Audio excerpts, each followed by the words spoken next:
Audio book junction में आपका स्वागत है। आज की ऑडियो बुक है ट्रेडिंग इन द जोन। यह बुक शेयर मार्केट के ट्रेडर और इन्वेस्टर सभी में एक कॉन्फिडेंस और एक नया जोश भर देगी। लेखक ने बारीकी से मार्केट को समझाया है और एक सक्सेसफुल ट्रेडर और इन्वेस्टर कैसे बने उस माइंडसेट के बारे में भी बताया है। तो शुरू करते हैं। ट्रेडिंग या स्टॉक मार्केट का नाम सुनते ही आपके मन में ही व्यक्ति तुरंत पैसा कमा लेता होगा और कुछ समय में ही करोड़ों में खेलने लगता होगा। ये इमेजिनरी पिक्चर मन में आना एक नेचुरल बात है। आखिर हॉलीवुड और बॉलीवुड दोनों ही सिनेमाज ने ट्रेडर्स की छवि कुछ ऐसी ही शो की है, लेकिन फिक्शन और रियलिटी में जमीन आसमान का फर्क नजर आता है। लोग स्टॉक मार्केट में सुनहरे सपने लेकर चले तो जाते हैं, लेकिन उसमें से कुछ चंद लोग ही आगे बढ़ पाते हैं और उन चंद लोगों में बहुत कम होते हैं जो इस काम में लगातार सफल रह पाते हैं। आज की सिचुएशन अगर देखी जाए तो पूरा स्टॉक मार्केट रूस और यूक्रेन की वॉर के चलते हिल गया है, लेकिन इस मुश्किल समय में भी बहुत से ऐसे ट्रेडर्स होंगे जो इस आपदा को भी अवसर में पलटने में लगे होंगे। एक अच्छा ट्रेडर न केवल अपने काम पर कंसंट्रेट करता है, बल्कि ये भी ध्यान देता है कि आगे आने वाली अननोन मुश्किलों का सामना कैसे करना है। जो ट्रेडर इस चीज पर ध्यान नहीं देता वो ज्यादा देर तक स्टॉक मार्केट जैसी कॉम्पिटिटिव जगह पर टिक नहीं पाते हैं। स्टॉक मार्केट कुछ लोगों को बादलों की ऊंचाइयों पर उठा देती है, तो वहीं कुछ लोगों को जमीन पर कीड़ों की तरह मसल देती है। स्टॉक मार्केट में आपके नॉलेज से ज्यादा आपका दिमाग या साइकोलॉजी कितनी मजबूत है वो ज्यादा इंपॉर्टेंस रखती है। इस ऑडियो बुक में हम आपको यही सिखाएंगे कि कैसे आपको अपनी साइकोलॉजी और अपने दिमाग को मजबूत करना है, जिसकी मदद से आप एक अच्छे और कैपेबल ट्रेडर बन सकें। लेकिन ये बुक समरी केवल उनके लिए नहीं है जो एक बड़े ट्रेडर बनना चाहते हैं। ये बुक उनके लिए भी है जो जिंदगी में अपने बिजनेस और अपनी जॉब में एक मजबूत एटीट्यूड के साथ आगे बढ़ना चाहेंगे। ये आपके एटीट्यूड को इतना बदल देगी कि फिर आप एक ट्रेडर की तरह सोचने और समझने लगेंगे। इस समरी की बिगिनिंग और एंड दोनों में आपको हम लोग कुछ सवाल करेंगे, जिसका जवाब आपको हाँ या ना में देना होगा। ये दावे के साथ कहा जा सकता है कि इसके एंड तक आपके जवाब पूरी तरीके से पलट या बदल जाएंगे। तो बिना किसी देरी के पहले अध्याय के साथ साथ आप सबसे सवालों का सिलसिला भी शुरू करते हैं। तो चलिए सुनते हैं मार्क डगलस द्वारा लिखी ट्रेडिंग इन द जोन, जिसमें बताया गया है कि आप कैसे मार्केट को मास्टर कर सकते हैं कॉन्फिडेंस, डिसिप्लिन और एक विनिंग एटीट्यूड के साथ। फंडामेंटल या टेक्निकल एनालिसिस। हम बात कर रहे हैं मार्क डगलस की ट्रेडिंग इन द जोन पर। इस चर्चा के पहले अध्याय में हम आपसे 5 सवाल पूछेंगे, जिसका जवाब आपको अपने मन में हाँ या ना में देना होगा। आप चाहें तो इन सवालों का जवाब अपनी डायरी या कॉपी में भी लिख सकते हैं, जिसकी मदद से आप इस पूरे सारांश को सुनने के बाद जान सकेंगे कि इस पर आपका नजरिया कितना बदल गया है। तो बिना किसी देरी के सवालों का सिलसिला शुरू करते हैं। पहला सवाल आपसे ये है कि क्या आपको लगता है कि अगर आपको ट्रेडर की तरह पैसा कमाना है तो आपको पता होना चाहिए कि मार्केट किस तरफ जाएगी? हाँ या ना, बताएं। दूसरा, कि क्या आपको लगता है कि किसी ट्रेड को करने में फिक्स्ड रिस्क होता है? हाँ या ना, बताइए। तीसरा, क्या आपके मेथड से आपको पता रहता है कि कब आपको मार्केट में एंटर करना चाहिए और कब एग्जिट करना चाहिए? हाँ या ना। चौथा, क्या आपको लगता है कि जब जब आप ट्रेड करते हैं तब तब मार्केट आपके खिलाफ चली जाती है? हाँ या ना, बताएं। और पांचवा और सबसे इम्पोर्टेंट, क्या आप कई बार ट्रेड केवल इस डर से करते हैं क्योंकि आपको लगता है कि जहां सब पैसा डाल रहे हैं वहां आपको भी इन्वेस्ट कर देना चाहिए? हाँ या ना, बताएं। क्या आपने इन सारे सवालों के जवाब नोट कर लिए हैं? अगर हाँ तो आगे बढ़ते हैं। हम सबसे पहले आपको फंडामेंटल एनालिसिस, टेक्निकल और मेंटल एनालिसिस के बारे में बताएंगे और साथ ही ये भी कि इसको करने से एक ट्रेडर को कब और कैसे फायदा होता है। फंडामेंटल एनालिसिस ट्रेडिंग की दुनिया में कोई नई चीज नहीं है, लेकिन ट्रेडिंग की दुनिया की सबसे इंपॉर्टेंट चीज में से एक है। एक समय तो ऐसा भी था कि जब वॉल स्ट्रीट में फंडामेंटल एनालिसिस को एक जादुई चीज मानी जाती थी। तो आप लोग के मन में चल रहा होगा कि ये फंडामेंटल एनालिसिस क्या बला है जिसने ट्रेडिंग की दुनिया में इतना तहलका मचा दिया था। तो मैं आपको बताता हूँ कि ट्रेडर जब फंडामेंटल एनालिसिस का इस्तेमाल करता है तो उन सारे वेरिएबल्स पर नजर रखता है जो आगे चलकर स्टॉक का प्राइस और डिमांड बढ़ा या घटा सकती है। ये मॉडल पूरी तरीके से मैथमेटिकल प्रोजेक्शन के ऊपर डिपेंड था, जो इसकी ताकत और कमजोरी दोनों बनी। स्ट्रेंथ इसलिए कि मैथ्स पर डिपेंड होने के कारण हर प्रोजेक्शन सटीक होता था, लेकिन कमजोरी इसलिए क्योंकि ये मैथ्स पर इतना डिपेंडेंट था कि ये दूसरे ट्रेडर्स को कैलकुलेट नहीं करता था, जिस वजह से हर ट्रेडर अपना फंडामेंटल एनालिसिस लगाता था और हर कोई अपने अपने अनुमान लगा लेते थे, जिससे कंपनी के कई बार प्राइस बढ़ते थे वरना डूब जाते थे। तब इस मॉडल पर इतना डिपेंडेंट हो गए थे कि ट्रेडर्स चाहे तो किसी कंपनी का स्टॉक या प्राइस ऊंचे या नीचे कर सकते हैं, जिस वजह से फंडामेंटल एनालिसिस के कुछ अनुमान गलत होने लगे थे, जिससे इन्वेस्टर्स को भारी नुकसान का सामना भी करना पड़ता था। पर इसका ये मतलब नहीं है कि फंडामेंटल एनालिसिस खराब चीज है या इस्तेमाल के लायक नहीं है। ये आज भी लोग एक प्रोजेक्शन बनाने के लिए इस्तेमाल करते हैं। पूरे में कहने का तात्पर्य ये है कि मार्केट आपके हिसाब से हमेशा नहीं चलती है। कभी मार्केट ऊपर रहती है तो कभी नीचे, जिसको फंडामेंटल एनालिसिस उस हद तक पकड़ा नहीं जा सकता है। यही कारण है कि आज के समय में और एक्सपीरियंस्ड ट्रेडर्स टेक्निकल एनालिसिस का इस्तेमाल करते हैं। जब आपके दिमाग में आ रहा होगा कि अभी तो फंडामेंटल एनालिसिस समझ में आया था, तो अब ये टेक्निकल एनालिसिस क्या चीज है और आखिर क्यों लोग फंडामेंटल एनालिसिस को छोड़कर टेक्निकल एनालिसिस यूज करने लगे हैं, तो इसके बारे में आपको ज्यादा परेशान होने की जरूरत नहीं है। टेक्निकल एनालिसिस तब से चली आ रही है जब से ऑर्गेनाइज्ड मार्केट का जन्म हुआ था, लेकिन ट्रेडिंग कम्युनिटी ने टेक्निकल एनालिसिस को कभी भी गंभीरता से नहीं लिया था। कुछ गिने चुने लोग ही इसका इस्तेमाल किया करते थे, लेकिन 1980 की शुरुआत से ये ज्यादा फेमस होने लगा था। नए ट्रेडर्स जानते थे कि टेक्निकल एनालिसिस ही ट्रेडिंग का फ्यूचर है। टेक्निकल एनालिसिस के पास बहुत सी इंफॉर्मेशन होती थी, जैसे कि उसे पता होता था कि किसी भी दिन, हफ्ते या महीने में कितने लोग मार्केट में पैसा लगाएंगे। बातचीत की भाषा में कहा जाए तो टेक्निकल एनालिसिस लोगों की ट्रेडिंग हैबिट का अनुमान लगा लेते थे, क्योंकि ऐसे बहुत से ट्रेडर्स हैं जो हमेशा एक ही तरीके का ट्रेड किया करते थे, जिसे एक टेक्निकल एनालिस्ट पता लगा लेता था कि किस जगह या किस कंपनी में एक व्यक्ति कितना इन्वेस्ट करेगा, जिस कारण फ्यूचर प्राइस मूवमेंट का अनुमान लगाना ट्रेडर्स के लिए बहुत आसान हो गया था। फंडामेंटल एनालिसिस की तरह ट्रेडर को पहले की ट्रेडिंग के हिसाब से अनुमान नहीं लगाना होता था, बल्कि अब ट्रेडर टेक्निकल एनालिस्ट वर्तमान की स्थिति के हिसाब से अनुमान लगा सकता था, जिससे फंडामेंटल एनालिसिस के कारण जो एक रियलिटी गैप आ जाता था वो काफी हद तक टेक्निकल एनालिसिस की वजह से कम हो जाता था, जिसका सीधा मतलब ये है कि प्रोजेक्शन बहुत एक्यूरेट हो गए थे, जिससे सारे ट्रेडर्स धीरे धीरे फंडामेंटल एनालिसिस से टेक्निकल एनालिसिस की तरफ बढ़ने लगे थे। टेक्निकल एनालिसिस न केवल प्रेजेंट बताता था, वो कल परसों यहाँ तक कि आने वाले पूरे साल का इन्वेस्टिंग बिहेवियर पैटर्न निकालने की कैपेसिटी रखता था। ये सब सुनकर आपको लग रहा होगा कि टेक्निकल एनालिसिस जब इतना अच्छा है तो ट्रेडर्स ने फंडामेंटल एनालिसिस छोड़ ही दी होगी और साथ ही कोई नई एनालिसिस भी नहीं इन्वेंट हुई होगी। अगर आपको ऐसा लगता है तो आप गलत और सही दोनों हैं। सही इसलिए क्योंकि बहुत से ट्रेडर्स अब फंडामेंटल एनालिसिस का बिल्कुल इस्तेमाल नहीं करते हैं, परंतु गलत इसलिए होंगे क्योंकि टेक्निकल एनालिसिस के अलावा एक और एनालिसिस भी तेजी से रफ्तार पकड़ रही थी। इस नई और सबसे ज्यादा इस्तेमाल करी जाने वाली एनालिसिस का नाम मेंटल एनालिसिस था। Mental analysis. स्वागत है आप सबका इस सारांश के दूसरे अध्याय में। पहले अध्याय में जैसा कि हमने जाना कि लोग टेक्निकल एनालिसिस पर कैसे पूरी तरह डिपेंडेंट हो गए थे, लेकिन दोनों फंडामेंटल और टेक्निकल एनालिसिस से ज्यादा मजबूत एनालिसिस मेंटल एनालिसिस है। अब आप सबके दिमाग में आएगा कि ये कैसे? जब टेक्निकल एनालिसिस इतनी कैपेबल है तो कोई भला मेंटल एनालिसिस को आखिर क्यों यूज करेगा? इसका जवाब मैं आपको बहुत आसान शब्दों में देना चाहूंगा।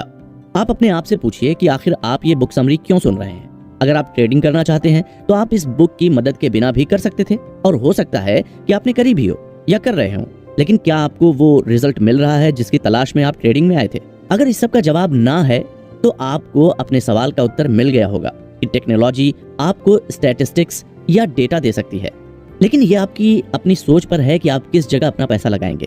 मान लीजिए कि आपने अंधा विश्वास करके टेक्निकल एनालिसिस का इस्तेमाल करते हुए अपना पैसा लगा दिया, लेकिन आपको उस इन्वेस्टमेंट से ज्यादा प्रॉफिट नहीं हुआ, क्योंकि आपको तो प्राइस चार्ट देखकर ही लगा कि मार्केट ऊपर जा रही है, लेकिन असल में किसी वजह से मार्केट डूब गई। इसका सबसे बड़ा एग्जाम्पल वर्तमान में रूस और यूक्रेन का वॉर है, जिसकी वजह से शेयर मार्केट एकदम से बैठ गई। जितने अनुमान लगाए गए थे उसमें से ज्यादातर अनुमान आज की तारीख में गलत साबित हो रहे हैं। ऐसी ही स्थिति को ध्यान में रखते हुए मेंटल एनालिसिस डेवलप हुई थी। अब शेयर मार्केट की दुनिया में दो टाइप के ट्रेडर्स उतर गए हैं, एक जो लगातार जीत हासिल करते हैं और दूसरे वो जो कभी जीतते हैं तो कभी पूरी तरह से हार जाते हैं। तो अब आप सोच रहे होंगे कि ट्रेडिंग एनालिसिस पर महारत कैसे हासिल कर सकते हैं। ट्रेडिंग पर महारत हासिल करना आसान बिल्कुल नहीं है। टेक्निकल एनालिसिस आपको चार्ट दिखा सकता है, लेकिन ये नहीं बता सकता कि उस समय तक सर्कमस्टांसेस क्या होंगी। इसको ट्रेडिंग की भाषा में साइकोलॉजिकल गैप कहते हैं। बहुत से लोग और जो एक बड़ा ट्रेडिंग का ग्रुप है वो सिर्फ ग्राफ देखकर ट्रेडिंग करते हैं, वहीं जो बड़े और सफल ट्रेडर्स होते हैं वो ग्राफ के साथ साथ सर्कमस्टांसेस और रिस्क को देखते हुए अपना पैसा लगाते हैं। साथ ही ऐसा भी नहीं है कि ट्रेडिंग की दुनिया में सफल होने के लिए आपके पास कोई बड़ी डिग्री होनी चाहिए या इसे कोई बड़ा बिजनेसमैन ही कर सकता है। ट्रेडिंग की दुनिया में ऐसी बहुत सी कंपनियां हैं जिसमें कम पढ़ाकू लोगों ने भी ट्रेडिंग मास्टर कर ली है। साथ ही ऐसी भी बहुत सी कंपनियां हैं जहां बड़े बड़े डॉक्टर, लॉयर और बिजनेसमैन ने अपना पूरा पैसा ट्रेडिंग में लुटा दिया है। बड़े और सफल ट्रेडर्स कुछ तंत्र या मंत्र का इस्तेमाल नहीं करते हैं, बस वो सिर्फ बाकी ट्रेडर्स से अलग सोचते हैं। वो बहुत से लोगों की तरह भेड़ चाल में नहीं चलते हैं। भेड़ चाल का सबसे अच्छा उदाहरण डॉगी कॉइन है, जिसमें लोगों ने टेस्ला कंपनी के सीईओ एलन मस्क के एक ट्वीट को देखकर सबने अपना पैसा उस क्रिप्टो करेंसी पर लगा दिया था। अगर आप भी इस तरह के ट्रेडर्स में से हैं तो आपको ये आदत छोड़नी होगी। विनर्स कभी भी भेड़ चाल में नहीं चलते, वो अपने रास्ते और मंजिल खुद बनाते हैं और चुनते हैं। उनका माइंडसेट और स्किल सेट दोनों ही काम करते वक्त साथ में चल रहा होता है। वो उस समय ट्रेडिंग के अलावा कुछ नहीं सोच रहे होते। कहने का मतलब ये है कि वो लोग खाली बैठे मन में ख्याली पुलाव नहीं बना रहे होते हैं। उनको भी पता है कि ट्रेडिंग का काम आसान नहीं है और कभी भी कुछ भी हो सकता है। अब आपको ये सब सुनकर डर लगने लगा होगा। ये डर पूरी तरह से जायज है। हर ट्रेडर को मार्केट का डर होना चाहिए, लेकिन इस डर को अपने मन पर हावी नहीं होने देना चाहिए। मार्केट का ये नियम है कि अगर आप डर डर के फैसला लेंगे तो आप अपनी जिंदगी में कभी सही फैसले नहीं ले पाएंगे, या अगर लेंगे भी तो वो फैसले आपको मुनाफा नहीं दे पाएंगे। इसलिए आपको सब सोच समझ के करना होगा और सबसे पहले ट्रेडिंग को लेकर अपने एटीट्यूड में बदलाव लाना होगा। एक सफल ट्रेडर पैदा नहीं होता, उसे बनना पड़ता है। जैसे मिट्टी के बर्तन को आकार दिया जाता है, वैसे ही एक सफल ट्रेडर को भी आकार देना होता है। ट्रेडिंग के आकर्षण और खतरे। पिछले अध्याय में हमने जाना कि कितने टाइप के एनालिसिस होती है और कैसे मेंटल एनालिसिस सबसे स्ट्रॉन्ग एनालिसिस में से एक है। पर हमारा दिमाग जितना हमारी मदद करने के काबिल है, उतना ही हम लोगों को बर्बाद करने की कैपेसिटी भी रखता है। कोई भी व्यक्ति बचपन से ट्रेडर नहीं बनना चाहता है। ट्रेडर बनने की व्यक्ति तभी सोचता है जब वो पैसे कमाने के लिए अपने दिमाग का इस्तेमाल करने लगता है। ट्रेडिंग का काम बहुत अट्रैक्ट करता है। लेखक बताते हैं कि जब एक एडिटर ने उनसे ये सवाल पूछा कि क्या आजकल लोग ट्रेडिंग में गलत कारणों से आने लगे हैं, तो इस सवाल ने उन्हें भी गहरे असमंजस में डाल दिया था। हो सकता है कि इस सवाल को सुनकर आप भी सोच रहे हो कि क्या आप भी गलत कारणों से ट्रेडिंग में तो नहीं आ गए हैं। अगर आपके दिमाग में ये सवाल उठा है तो ये अच्छी बात है। इससे ये पता चलता है कि आप ट्रेडिंग में तभी उतरना चाहते हैं जब आप पूरी तरीके से क्लियर हों। लेखक का कहना है कि ट्रेडिंग की तरफ अट्रैक्ट करने के लिए तो बहुत सी चीजें हैं, जैसे ट्रेडिंग का एड्रेनालाइन रश, हीरो बनने की चाहत और सबसे बड़ा अट्रैक्शन इतना पैसा कमाना जितना दूसरी रेगुलर जॉब करके न कमा पाए। पर ट्रेडिंग में इन सबसे बड़ा अट्रैक्शन एक ही चीज है, और वो ये है कि ट्रेडिंग की दुनिया में इंसान अपने आप को सबसे ज्यादा क्रिएटिवली एक्सप्रेस कर पाता है। ट्रेडिंग की दुनिया ही अलग है। ये एक जादुई दुनिया है जहाँ एक ट्रेडर अपने रूल खुद बनाता है और तोड़ता है। यहाँ कोई रोक टोक नहीं है, कोई बाउंड्री या रिस्ट्रिक्शंस नहीं है। ये वही क्रिएटिव एक्सप्रेशंस हैं जो हम सबको बचपन से ही मना किया गया है। पर ट्रेडिंग की दुनिया में आते ही आप अपनी सारी क्रिएटिविटी दिखा सकते हैं। पर क्रिएटिव एक्सप्रेशन के कारण अगर आपको कभी हार या लॉस का सामना करना पड़े तो आपको उसका सामना हिम्मत से करना चाहिए, क्योंकि आजकल बहुत से लोग हार या लॉस का सामना नहीं कर पाते और सेल्फ डिस्ट्रैक्शन मोड में चले जाते हैं, जो कि गलत है और इससे ट्रेडर को और असफलता का सामना करना पड़ता है। अब आपको सुनकर लग रहा होगा कि ट्रेडिंग तो बहुत बढ़िया चीज है, यहाँ कोई फॉर्मेलिटी नहीं है, लेकिन यहाँ आप गलत होंगे। आपके पास क्रिएटिव आजादी है, लेकिन इसका मतलब ये नहीं है कि आपको कुछ फॉर्मेलिटी का सामना नहीं करना होगा। ट्रेडिंग में भी बाकी फील्ड्स की तरह कुछ छोटे रूल्स का ध्यान रखना पड़ता है। अगर आपको अपनी ब्रोकरेज फर्म खोलनी है तो आपको मिनिमम फाइनेंशियल रिक्वायरमेंट पूरी करनी होगी। अगर आपको फ्लोर ट्रेडर बनना है तो आपको स्टॉक एक्सचेंज का मेंबर बनना होगा। लेकिन अगर आप एक बार ट्रेडर बन गए तो आपको ज्यादा रूल फॉलो करने की जरूरत नहीं होती है। एक ट्रेडर जब कोई डील करता है तो उसके पास केवल एक पॉसिबिलिटी नहीं होती है, उसके पास कम से कम 8 से 10 बिलियन पॉसिबिलिटीज होती हैं। ये सारी पॉसिबिलिटीज मार्केट के बदलते कंडीशंस पर डिपेंड करती हैं। ट्रेडर को कई बार खुद अंदाजा नहीं होता कि मार्केट किस तरफ जाएगी। अब आपके मन में सवाल होगा कि जब इतनी ढेर सारी पॉसिबिलिटीज हैं, इतने ढेर सारे तरीके हैं, तो ट्रेडर पैसे हारता कैसे है? तो इसका जवाब भी बहुत आसान है। आपने वो कहावत तो सुनी होगी, with great power comes great responsibility. Trading की दुनिया में भी यही कहावत लागू होती है, क्योंकि यहाँ पर कोई रोक टोक नहीं है। कोई ट्रेडर को नहीं बताता कि उसको क्या करना है। अगर वो एक अच्छा ट्रेडर बनता है तो उसको अच्छी किस्मत वाला कहा जाएगा। अगर वो असफल होता है तो उसकी स्किल्स पर सवाल उठाए जाएंगे। हम सबको आजादी अच्छी लगती है, लेकिन बहुत कम ही होते हैं जो उसको ठीक से इस्तेमाल कर पाते हैं। हर व्यक्ति को अपने आप के लिए कुछ बाउंड्री और लिमिट बनानी पड़ती है, जिससे वो अपना नुकसान न कर बैठे। ये एडजस्टमेंट किसी भी प्रकार के हो सकते हैं। हो सकता है ये एजुकेशन के कारण हो, या फिर हो सकता है ये उनकी सफलता के कारण हो। लेकिन अगर आपको एक सक्सेसफुल ट्रेडर बनना है तो कुछ लिमिट्स रखना नेसेसरी हो जाता है। इसलिए हर ट्रेडर को इस समरी के जरिए हम यही सलाह देना चाहेंगे कि हर ट्रेडर को एक मेंटल स्ट्रक्चर बनाना चाहिए। मेंटल स्ट्रक्चर बनाना आसान नहीं होता है, खासकर तब जब आप उस मेंटल स्ट्रक्चर में अपनी कमियों का सामना बार बार करें। इससे आपके अंदर लगातार एक मेंटल कॉन्फ्लिक्ट चलती रहेगी। हम सब जितना भी कहें कि आज के समय में सब बराबर है, पर हम सब एक दूसरे से अलग सोशल बैकग्राउंड में बड़े हुए हैं। जरूरी नहीं है कि सबकी सोच एक जैसी हो, और ये भी जरूरी नहीं है कि सबकी अपब्रिंगिंग एक जैसी हुई हो सकता है कोई दूसरे शहर, देश या अलग बिलीफ्स के साथ बड़ा हुआ हो, जिससे उसके सोशल स्ट्रक्चर के कारण उसका मेंटल स्ट्रक्चर भी वैसा ही ढला हो। लेकिन ट्रेडिंग एक ग्लोबल मार्केट है, जहाँ पर हर इंसान को अपना मेंटल स्ट्रक्चर बढ़ाना पड़ता है। चलिए आप सबके सामने एक सवाल रखते हैं। अगर आपने किसी छोटे बच्चे को देखा होगा तो आपने देखा होगा कि वो दुनिया में हर चीज के बारे में जानने के लिए कितना एक्साइटेड रहता है। हर बच्चा नई चीज सीखने के लिए भी एक्साइटेड रहता है। इन बच्चों को लिटिल लर्निंग मशीन भी कह सकते हैं। अगर फंडामेंटल लेवल पर देखा जाए तो ये एक्साइटमेंट या क्यूरियोसिटी एक फोर्स ही तो है जो इंसान के अंदर से खुद ही आती है। क्या उस बच्चे को उसके माँ बाप मोटिवेट कर रहे हैं हर चीज के बारे में जानने के लिए? नहीं ना, वो बच्चा खुद ही हर चीज को जानने के लिए एक्साइटेड है। साथ ही हर बच्चा एक ही चीज को लेकर उत्सुक नहीं होता। क्यूरियोसिटी में भी वेरिएशंस होते हैं। कुछ बच्चे किसी एक चीज को लेकर क्यूरियस होते हैं तो कुछ दूसरी चीज के लिए होते हैं। हम सब के अंदर यही उत्सुकता होती है जो हमको अपने काम की तरफ अवेयर बनाती। यहाँ तक कि छोटे बच्चों को भी पता होता है कि उनको क्या चाहिए और क्या नहीं चाहिए। इतनी छोटी उम्र से ही हम सब के अंदर इंडिविजुअलिटी पैदा हो जाती है। इस पसंद और नापसंद को नेचुरल अट्रैक्शन कहा जाता है। नेचुरल अट्रैक्शन हम सब के अंदर होता है। उसी से हम चुन पाते हैं कि हमारे इंटरेस्ट और पैशन किस चीज में है। यहाँ तक कि जिन चीजों में हम थोड़ा सा भी इंटरेस्टेड होते हैं उसमें भी अच्छा परफॉर्म कर लेते हैं। अगर आप लिस्ट बनाने बैठें तो बहुत सी चीजें ऐसी होंगी जिसमें आप इंटरेस्टेड नहीं होंगे, लेकिन दूसरी तरफ कुछ चीजें ऐसी भी होंगी जिनमें आप थोड़ा बहुत इंटरेस्ट रखते होंगे। इन सब के बाद आपके मन में अब ये सवाल होगा कि ये पैशनेट इंटरेस्ट आता कहाँ से है? तो ना तो ये आसमान से आता है और ना कोई चीज ये आपके अंदर भर सकता है। ये हर इंसान के अंदर उसके रहन सहन और सराउंडिंग से आता है। जिस इन्वायरमेंट में हम बड़े होते हैं उसी के हिसाब से हमारे पैशन और इंटरेस्ट भी डेवलप होते हैं। ये नेचुरल सिलेक्शन हमारी सहायता तो करता है, लेकिन कई बार हमको इससे खतरा भी होता।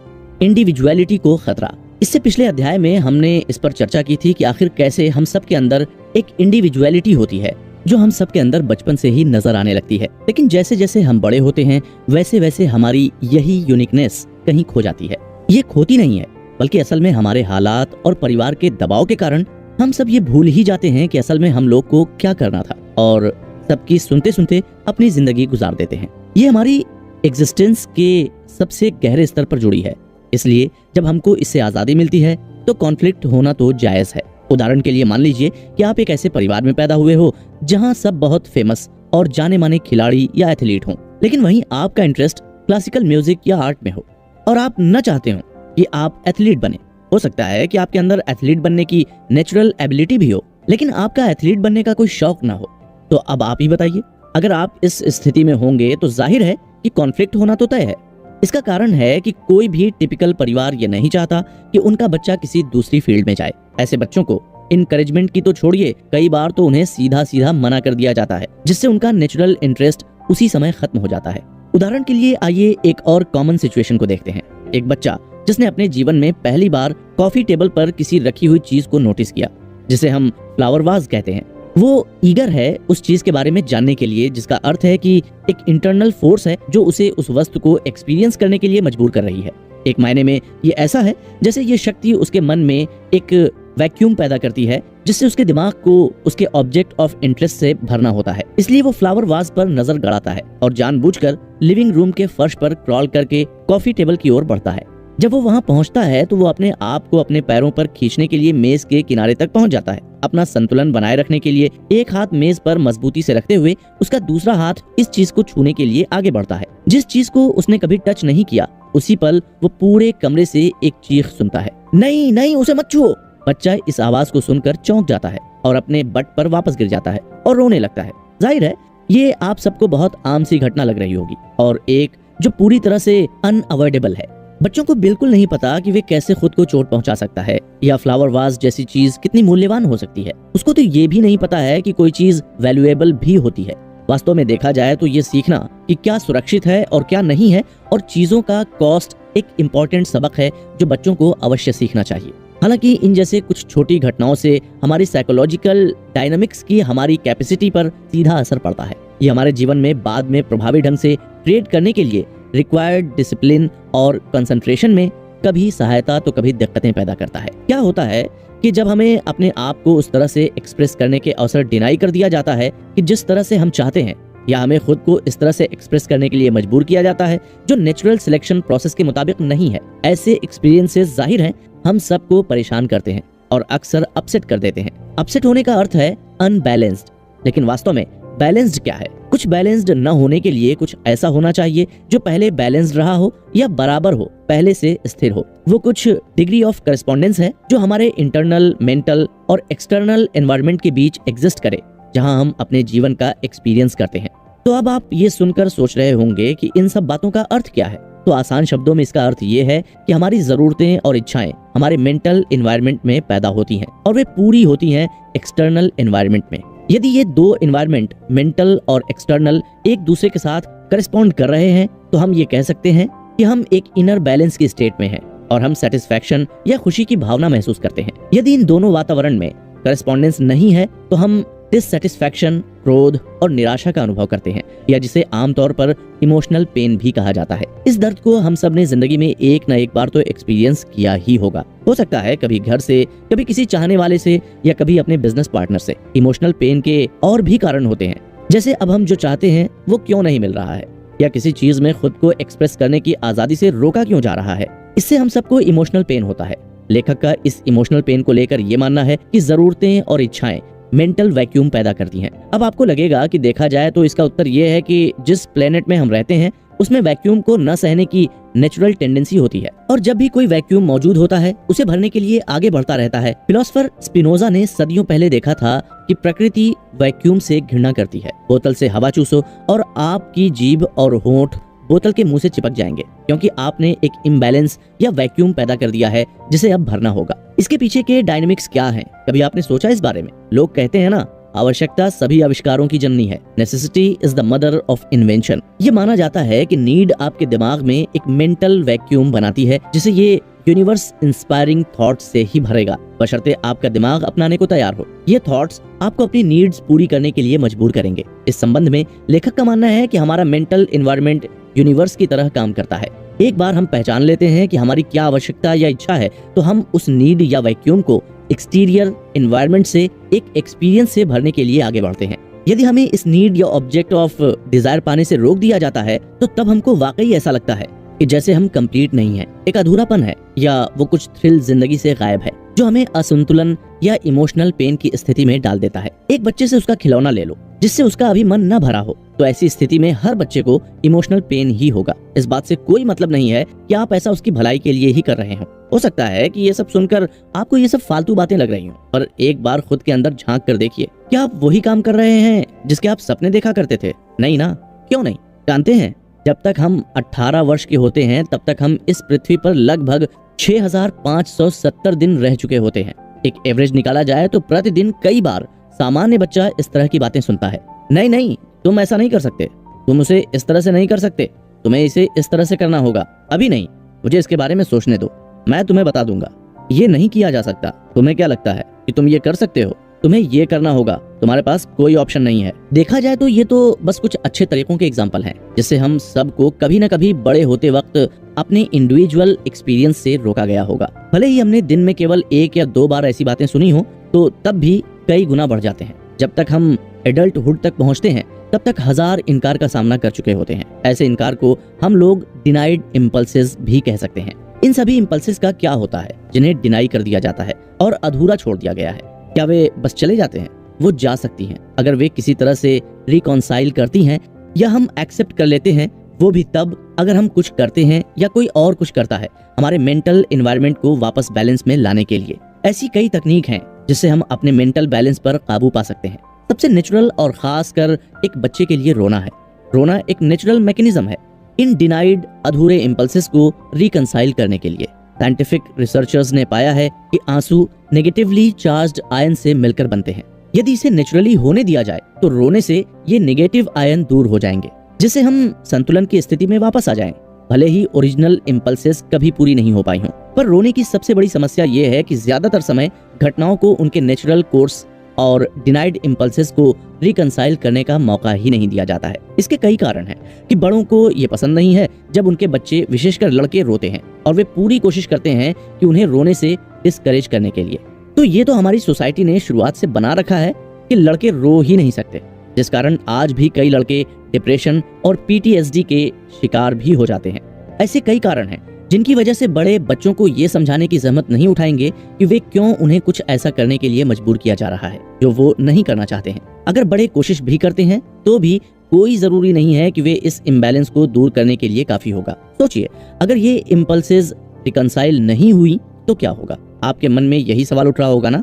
इसका असर ये होगा कि ये सब इम्पल्सेस जमा होती रहती हैं और आमतौर पर किसी भी संख्या में एडिक्टिव और कंपल्सिव बिहेवियर पैटर्न्स में निकल कर आती हैं। एक बहुत ही जनरल गाइडिंग प्रिंसिपल है कि हमें जो कुछ भी लगता है कि हमें बचपन में नहीं मिला, तो एडल्टहुड में पहुंचकर उस डिप्रीव्ड चीज के हम एडिक्ट बन सकते हैं। उदाहरण के लिए, अपनी ओर ध्यान या अटेंशन पाने की कोशिश करना। बहुत से लोग इसके आदी हैं। मैं उन लोगों की बात कर रहा हूँ जो अपनी ओर ध्यान आकर्षित करने के लिए कुछ भी कर सकते हैं। इसका सबसे अधिक कॉमन कारण ये है कि उनका मानना है कि जब वे छोटे थे तब उन्हें या तो पर्याप्त अटेंशन नहीं दिया गया था या उस स्टेज पर नहीं मिला जब ये उनके लिए इम्पोर्टेंट था। किसी भी मामले में बहुत बार किसी चीज की कमी अनरिजॉल्व्ड या अनसुलझी रह जाती है, जो उन्हें उन तरीकों से व्यवहार करने के लिए मजबूर करती है जो उस एडिक्शन को सेटिस्फाई करेंगी। हम लोगों के लिए ये समझना इम्पोर्टेंट है कि इन अनसेटिस्फाइड डिनाइड इम्पल्सेस जो हम सभी में मौजूद हैं के कारण हमें कंसंट्रेटेड रहने और हमें ट्रेडिंग के लिए एक डिसिप्लिन्ड और कंसिस्टेंट अप्रोच रखने की हमारी कैपेसिटी को किस तरह इन्फ्लुएंस कर। Safeguards for mentality. इस अध्याय में हम जानेंगे कि कैसे आप अपनी मेंटालिटी को ट्रेडिंग की दुनिया में अपने काम को इफेक्ट नहीं करने देंगे। ट्रेडिंग की दुनिया में इफेक्टिवली काम करने के लिए हमें अपने बिहेवियर को गाइड करने के लिए रूल्स और लिमिट्स की जरूरत होती है। ये किसी भी ट्रेडिंग का एक सिंपल फैक्ट है कि इसमें खुद को भारी नुकसान करने की कैपेसिटी मौजूद है, और वो भी उस लेवल का नुकसान जिसको हम इमेजिन भी नहीं कर सकते हैं। यहाँ तक कि ये नुकसान आउट ऑफ प्रोपोर्शन हो सकते हैं। ट्रेड्स कई टाइप्स के होते हैं और इसमें नुकसान का जोखिम अनलिमिटेड है। खुद को डैमेज से बचाने के लिए हमें एक इंटरनल स्ट्रक्चर बनाने की जरूरत है जो एक तरीके का स्पेशलाइज्ड मेंटल डिसिप्लिन हो और एक पर्सपेक्टिव हो जो हमारे बिहेवियर को गाइड करता है, ताकि हम हमेशा अपने हित में काम करें। ये स्ट्रक्चर हर एक इंसान के अंदर मौजूद होनी चाहिए, क्योंकि मार्केट सोसाइटी की तरह कोई डेफिनेट स्ट्रक्चर नहीं देता है। मार्केट बिहेवियर पैटर्न के रूप में स्ट्रक्चर देते हैं जो इंडिकेट करते हैं कि कब खरीदने या बेचने का अवसर मौजूद हो, लेकिन इसी एक साधारण संकेत के साथ स्ट्रक्चर समाप्त हो जाता है।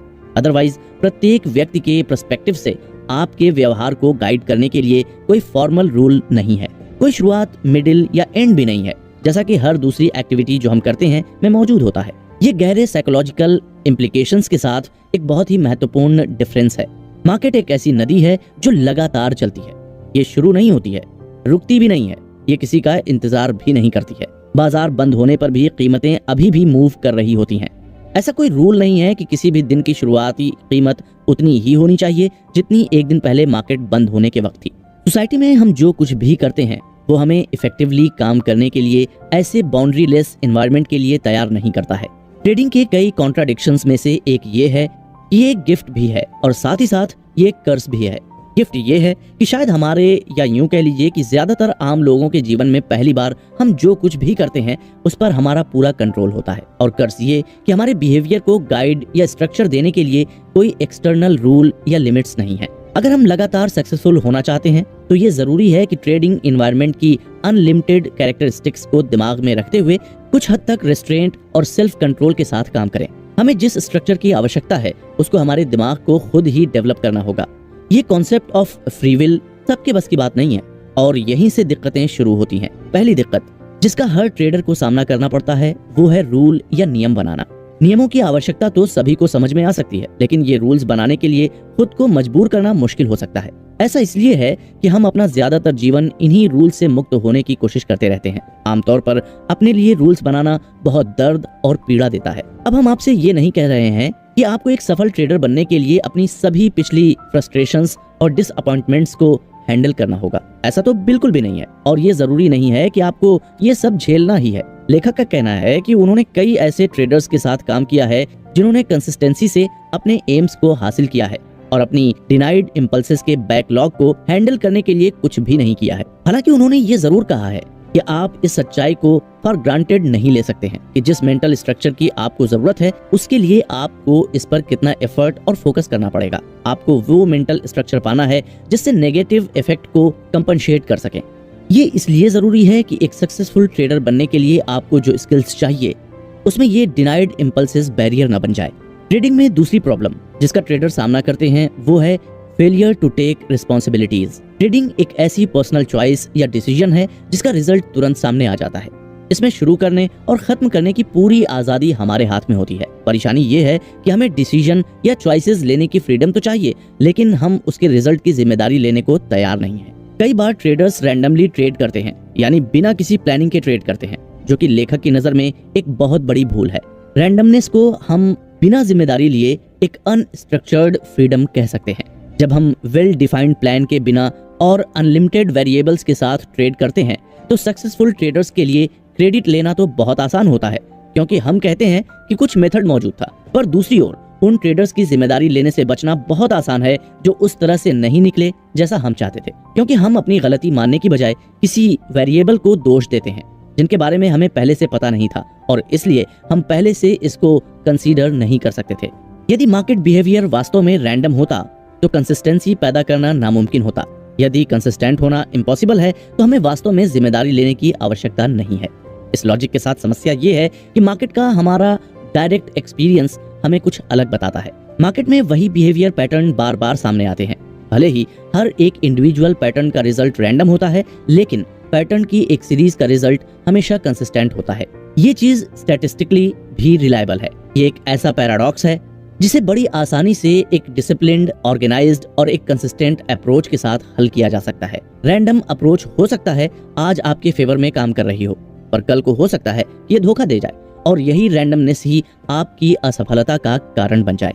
इसलिए हर ट्रेडर को अपने ट्रेड की पूरी जिम्मेदारी लेनी चाहिए, न कि सब कुछ किस्मत या रैंडमनेस पर टाल देना चाहिए। ट्रेडिंग की तीसरी दिक्कत भी कहीं ना कहीं दूसरी दिक्कत से ही जुड़ी हुई है, और वो है रैंडम रिवार्ड्स की लत लग जाना। अब आप ये सुनकर सोच रहे होंगे कि अब रिवार्ड्स मिलने की आदत से क्या दिक्कत है, तो चलिए बताते हैं कि इससे दिक्कत क्या है। एक बंदर को आप किसी एक खास टास्क करने पर हर दफा रिवार्ड दीजिए, वो जल्दी ही इस चीज का आदी हो जाता है और वही टास्क करने की कोशिश करता है।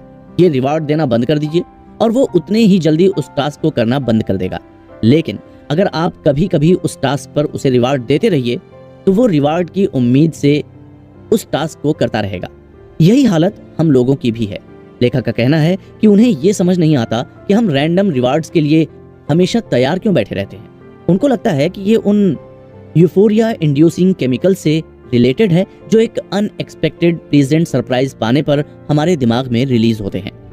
यदि कोई पुरस्कार रैंडम होता है तो हमें इसका कभी अंदाजा नहीं हो पाता कि हम इसे कब और कैसे पा सकते हैं। इस रिवार्ड से जो खुशी मिलती है या उस मजेदार एक्सपीरियंस पाने की आशा में एनर्जी और रिसोर्सेज को खर्च करना फिर मुश्किल नहीं है। वास्तव में कई लोगों के लिए ये बहुत एडिक्टिंग हो सकता है। दूसरी ओर जब हम किसी विशेष रिजल्ट की आशा करते हैं और वो नहीं मिलता है तो हम डिसअपॉइंट हो जाते हैं और बुरा महसूस करते हैं। यदि हम इसे फिर से करते हैं और वही डिसअपॉइंटिंग रिजल्ट मिलता है तो इसके चांसेस बहुत कम है कि हम वो काम करते रहेंगे जिससे हम जानते हैं कि उसे करने से हमें इमोशनल पेन होगा।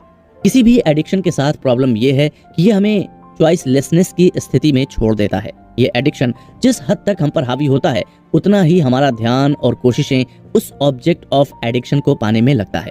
बाकी सब पॉसिबिलिटीज जो हर समय मौजूद होती हैं, दूसरी जरूरतों को पूरा करने के लिए वो या तो इग्नोर कर दिया जाता है या फिर डिसमिस कर दिया जाता है। ये दूसरी जरूरतें क्या हैं?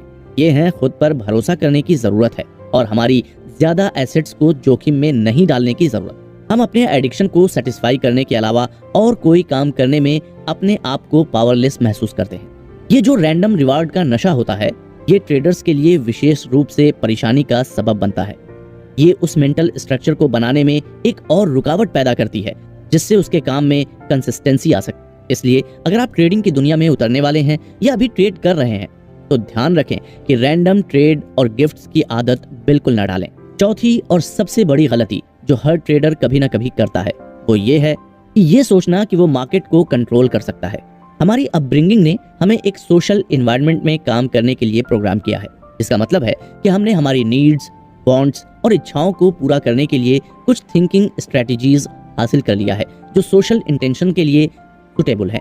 हमने न केवल उन नीड्स, वांट्स और इच्छाओं को पूरा करने के लिए एक दूसरे पर डिपेंड रहना सीख लिया है जो हम खुद पूरा नहीं कर सकते, बल्कि इस प्रोसेस में हमने कई सोशल बेस्ड कंट्रोलिंग और मैनिपुलेटिंग टेक्निक्स भी हासिल कर लिए हैं। इसके जरिए हम और लोगों को इस तरह से व्यवहार करने को मजबूर करते हैं जैसा कि हम चाहते हैं। लेकिन ट्रेडिंग की दुनिया इससे पूरी तरह से उल्टी है। ये एक ऐसी जगह है जहां आपको अपना फायदा खुद ही देखना होता है। मार्केट पर डिपेंड करना तो दूर की बात है, यहाँ हमारा जरा भी बस नहीं चलता है। मार्केट कंट्रोल और मैनिपुलेशन के बल पर नहीं चलता, बल्कि टेक्निक और सूझबूझ से चलता है। तो ट्रेडिंग की दुनिया में किसी को ये नहीं सोचना चाहिए कि वो मार्केट को अपनी उंगलियों पर नचा सकता है, लेकिन हम अपने परसेप्शन और मार्केट इंफॉर्मेशन को समझने और अपने बिहेवियर को जरूर कंट्रोल कर सकते हैं। तभी हम एक ऑब्जेक्टिव पर्सपेक्टिव से काम कर सकते हैं।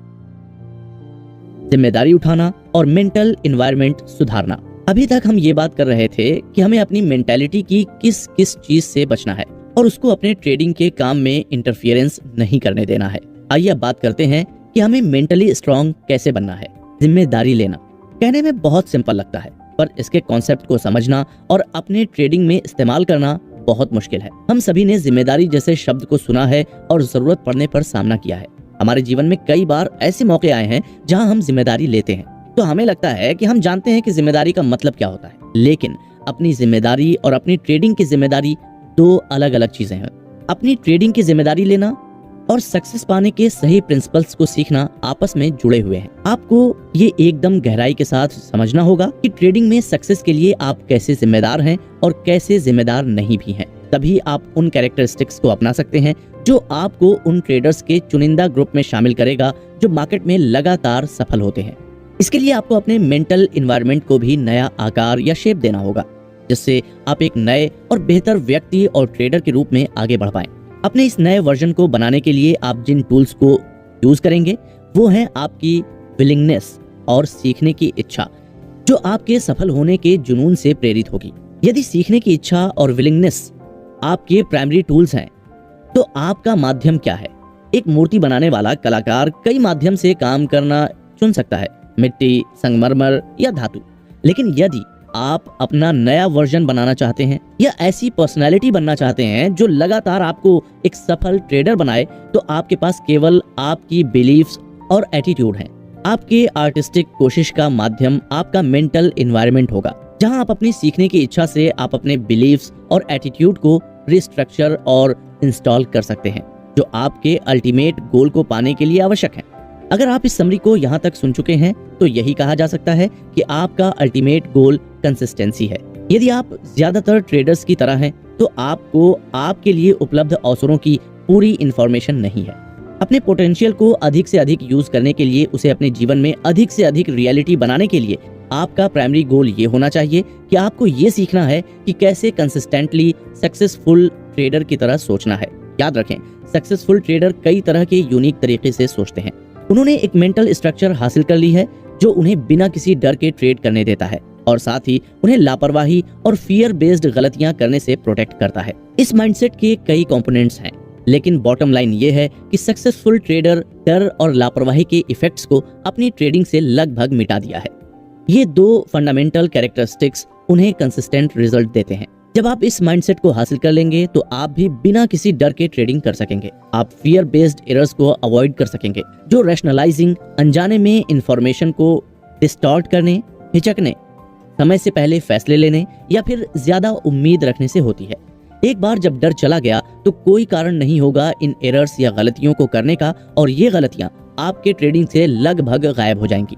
हालांकि डर को खत्म करना केवल आधा क्वेश्चन है। दूसरा हिस्सा है रिस्ट्रेंट डेवलप करने की जरूरत। एक्सीलेंट ट्रेडर्स ने सीखा है कि इंटरनल डिसिप्लिन होना बहुत जरूरी है, या फिर एक ऐसा मेंटल मैकेनिज्म जो अधिक उत्साह के नेगेटिव इफेक्ट्स या लगातार विनिंग ट्रेड से आने वाले ओवर कॉन्फिडेंस को सर पर न चढ़ने दे। हम सबको सिखाया गया होगा कि कभी भी घमंड नहीं करना चाहिए। ट्रेडिंग की दुनिया में भी ये रूल लागू होता है। एक ट्रेडर के लिए जीतना बेहद खतरनाक है यदि उस ट्रेडर ने अपने आप को मॉनिटर और कंट्रोल करना नहीं सीखा है तो। अब मान लीजिए कि आप कुछ ट्रेड लगातार जीत गए। यदि कुछ विनिंग ट्रेड्स आपको ऐसे केयरलेस स्टेट में पहुंचा देते हैं जो आपकी सफलता के लिए एक आवश्यक कंपोनेंट है, लेकिन सही एटीट्यूड पर बेस्ड नहीं है, तो आपके पास नेचर ऑफ ट्रेडिंग की एक बहुत ही गलत समझ है जो डेफिनेटली इमोशनल और फाइनेंशियल डिजास्टर ही देगी। कुछ विनिंग ट्रेड्स पाने का मतलब ये नहीं है कि आप एक अच्छे ट्रेडर बन गए हैं, लेकिन आपको ऐसा लगेगा क्योंकि ये हमें ऐसे स्टेट ऑफ माइंड में ले जाता है जो केवल सबसे अधिक अकम्प्लिश्ड और कंसिस्टेंट बेसिस पर एक्सपीरियंस करते हैं। सच्चाई ये है कि एक विनिंग ट्रेड पाने के लिए आपको थोड़ी सी भी स्किल की जरूरत नहीं है। लेखक का कहना है कि वो ऐसे कई लोगों के बारे में जानते हैं जिन्होंने अपनी शुरुआत की trading career string of winning trades के साथ किया था।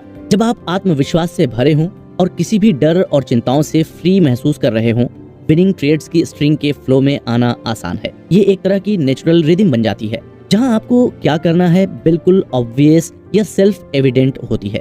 ये लगभग वैसा ही है जैसे मार्केट खुद आपको चीख चीख कर बता रहा हो कि कब खरीदना है और कब बेचना है, और आपको एनालिटिकल सोफिस्टिकेशन की कोई खास जरूरत नहीं रह जाती है। और जाहिर है क्योंकि आपको कोई डर नहीं रह गया है, आप अपने टारगेट को बिना किसी इंटरनल आर्गुमेंट या कॉन्फ्लिक्ट के कर सकते हैं। लेखक यहाँ पर जो बात कह रहे हैं वो ये है कि किसी भी कोशिश में जीतना ज्यादातर एटीट्यूड का काम होता है। बहुत सारे लोग इसके बारे में जानते हैं, लेकिन साथ ही ज्यादातर लोग ये नहीं समझ पाते हैं कि एटीट्यूड उनके रिजल्ट्स में कितना बड़ा रोल प्ले करता है। ज्यादातर स्पोर्ट्स या अन्य कॉम्पिटिटिव एक्टिविटीज में पार्टिसिपेंट्स को फिजिकल स्किल्स के साथ साथ स्ट्रेटेजीज के रूप में मेंटल स्किल्स भी डेवलप करनी होती है। यदि स्किल्स में विरोधियों में डिफरेंस है तो बेहतर स्किल्स वाला व्यक्ति आमतौर पर जीतता है। जब एक अंडरडॉग एक बेहतर अपोनेंट को हरा देता है तो इसमें डिटरमाइनिंग फैक्टर क्या है? जब दो विरोधी इक्वली मैच्ड हो तो वो कौन सा फैक्टर है जो किसी एक का पलड़ा भारी कर देता है? दोनों ही मामलों में जवाब है एटीट्यूड। जानते हैं ट्रेडिंग को इतना इंटरेस्टिंग और साथ ही सीखना इतना मुश्किल क्यों बनाता है? वो ये है कि आपको वाकई में बहुत ज्यादा स्किल की जरूरत नहीं है, आपको बस एक जीनियस विनिंग एटीट्यूड चाहिए। कुछ विनिंग ट्रेड्स एक्सपीरियंस करके आपको एक विनर की फीलिंग आ जाती है और यही फीलिंग विनिंग स्ट्रीक को बनाए रखती है।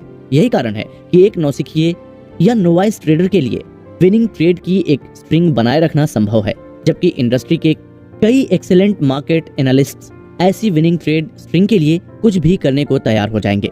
एनालिस्ट्स के पास स्किल्स हैं, लेकिन उनके पास विनिंग एटीट्यूड नहीं होते हैं। वे डर डर कर काम करते हैं। नोवाइस ट्रेडर्स को विनिंग एटीट्यूड का अनुभव होता है क्योंकि वो अभी डरता नहीं है, लेकिन इसका मतलब ये नहीं है कि उसके पास विनिंग एटीट्यूड है। इसका मतलब केवल ये है कि उसने अभी तक ट्रेडिंग एक्टिविटीज से ऐसा कोई अनुभव नहीं पाया है जो उसे डरा दे। आखिरकार हमारे नोवाइस ट्रेडर्स को नुकसान होगा और वो गलत साबित होगा, चाहे वो कितना भी पॉजिटिव क्यों ना महसूस कर रहा हो। ट्रेडिंग में हारना और गलती होना इनएविटेबल है, बल्कि ये तो जिंदगी और ट्रेडिंग दोनों की हकीकत है। बेस्ट एनालिटिकल स्किल्स के साथ और जो सबसे पॉजिटिव एटीट्यूड मुमकिन हो उसके होते हुए भी एक ट्रेडर को कभी ना कभी एक लूजिंग ट्रेड का अनुभव होकर रहेगा। मार्केट में बहुत ज्यादा उतार चढ़ाव होते हैं और उसमें अस्थिरता बनी रहती है। साथ ही इतने अधिक वेरिएबल्स होते हैं कि जिन्हें ध्यान में रखना पड़ता है कि किसी भी ट्रेडर के हर बार सही होने के चांसेस बहुत कम है। अगर आपके मन में आ रहा होगा कि तब क्या होता है जब एक नोवाइस ट्रेडर इनविटेबली हार जाता है, उसकी केयर फ्री या चिंता मुक्त स्थिति पर क्या प्रभाव पड़ेगा? इस प्रश्न का उत्तर यही है कि ये इस बात पर डिपेंड करता है कि ट्रेडिंग से वो क्या उम्मीद लेकर चला था और वो इस एक्सपीरियंस को कैसे इंटरप्रेट करता है। ये उसके बिलीव्स और एटीट्यूड पर डिपेंड करता है। रिएक्टिंग टू लॉस, अगर वो ये मानकर चल रहा है कि नुकसान से बचने का कोई पॉसिबल तरीका नहीं है क्योंकि हारना ट्रेडिंग का नेचुरल कॉन्सिक्वेंस है, तो जाहिर सी बात है कि उसके एटीट्यूड में कोई फर्क नहीं आएगा और वो अगले ट्रेड में लग जाएगा। और यही सही ट्रेडिंग एटीट्यूड भी है। लेकिन अगर इसके लिए प्रिपेयर्ड नहीं था तो उसे इस इंसिडेंट से इमोशनल पेन भी होगा। यही दर्द या तो उसे बना देगा या फिर उसे बर्बाद कर देगा। Winners, losers, boomers and busters. Mark Douglas की ट्रेडिंग इन द जोन की समरी के इस अध्याय में हम जानेंगे कि कैसे ट्रेडर्स को विनर्स, लूजर्स, बूमर्स और बस्टर्स की कैटेगरी में बांटा जाता है। आपको सुनकर लग रहा होगा कि ये क्या बचकानी चीज है, लेकिन ये बचकानी चीज नहीं है। वास्तव में हर ट्रेडर को इन्हीं कैटेगरीज में बांटा जाता है।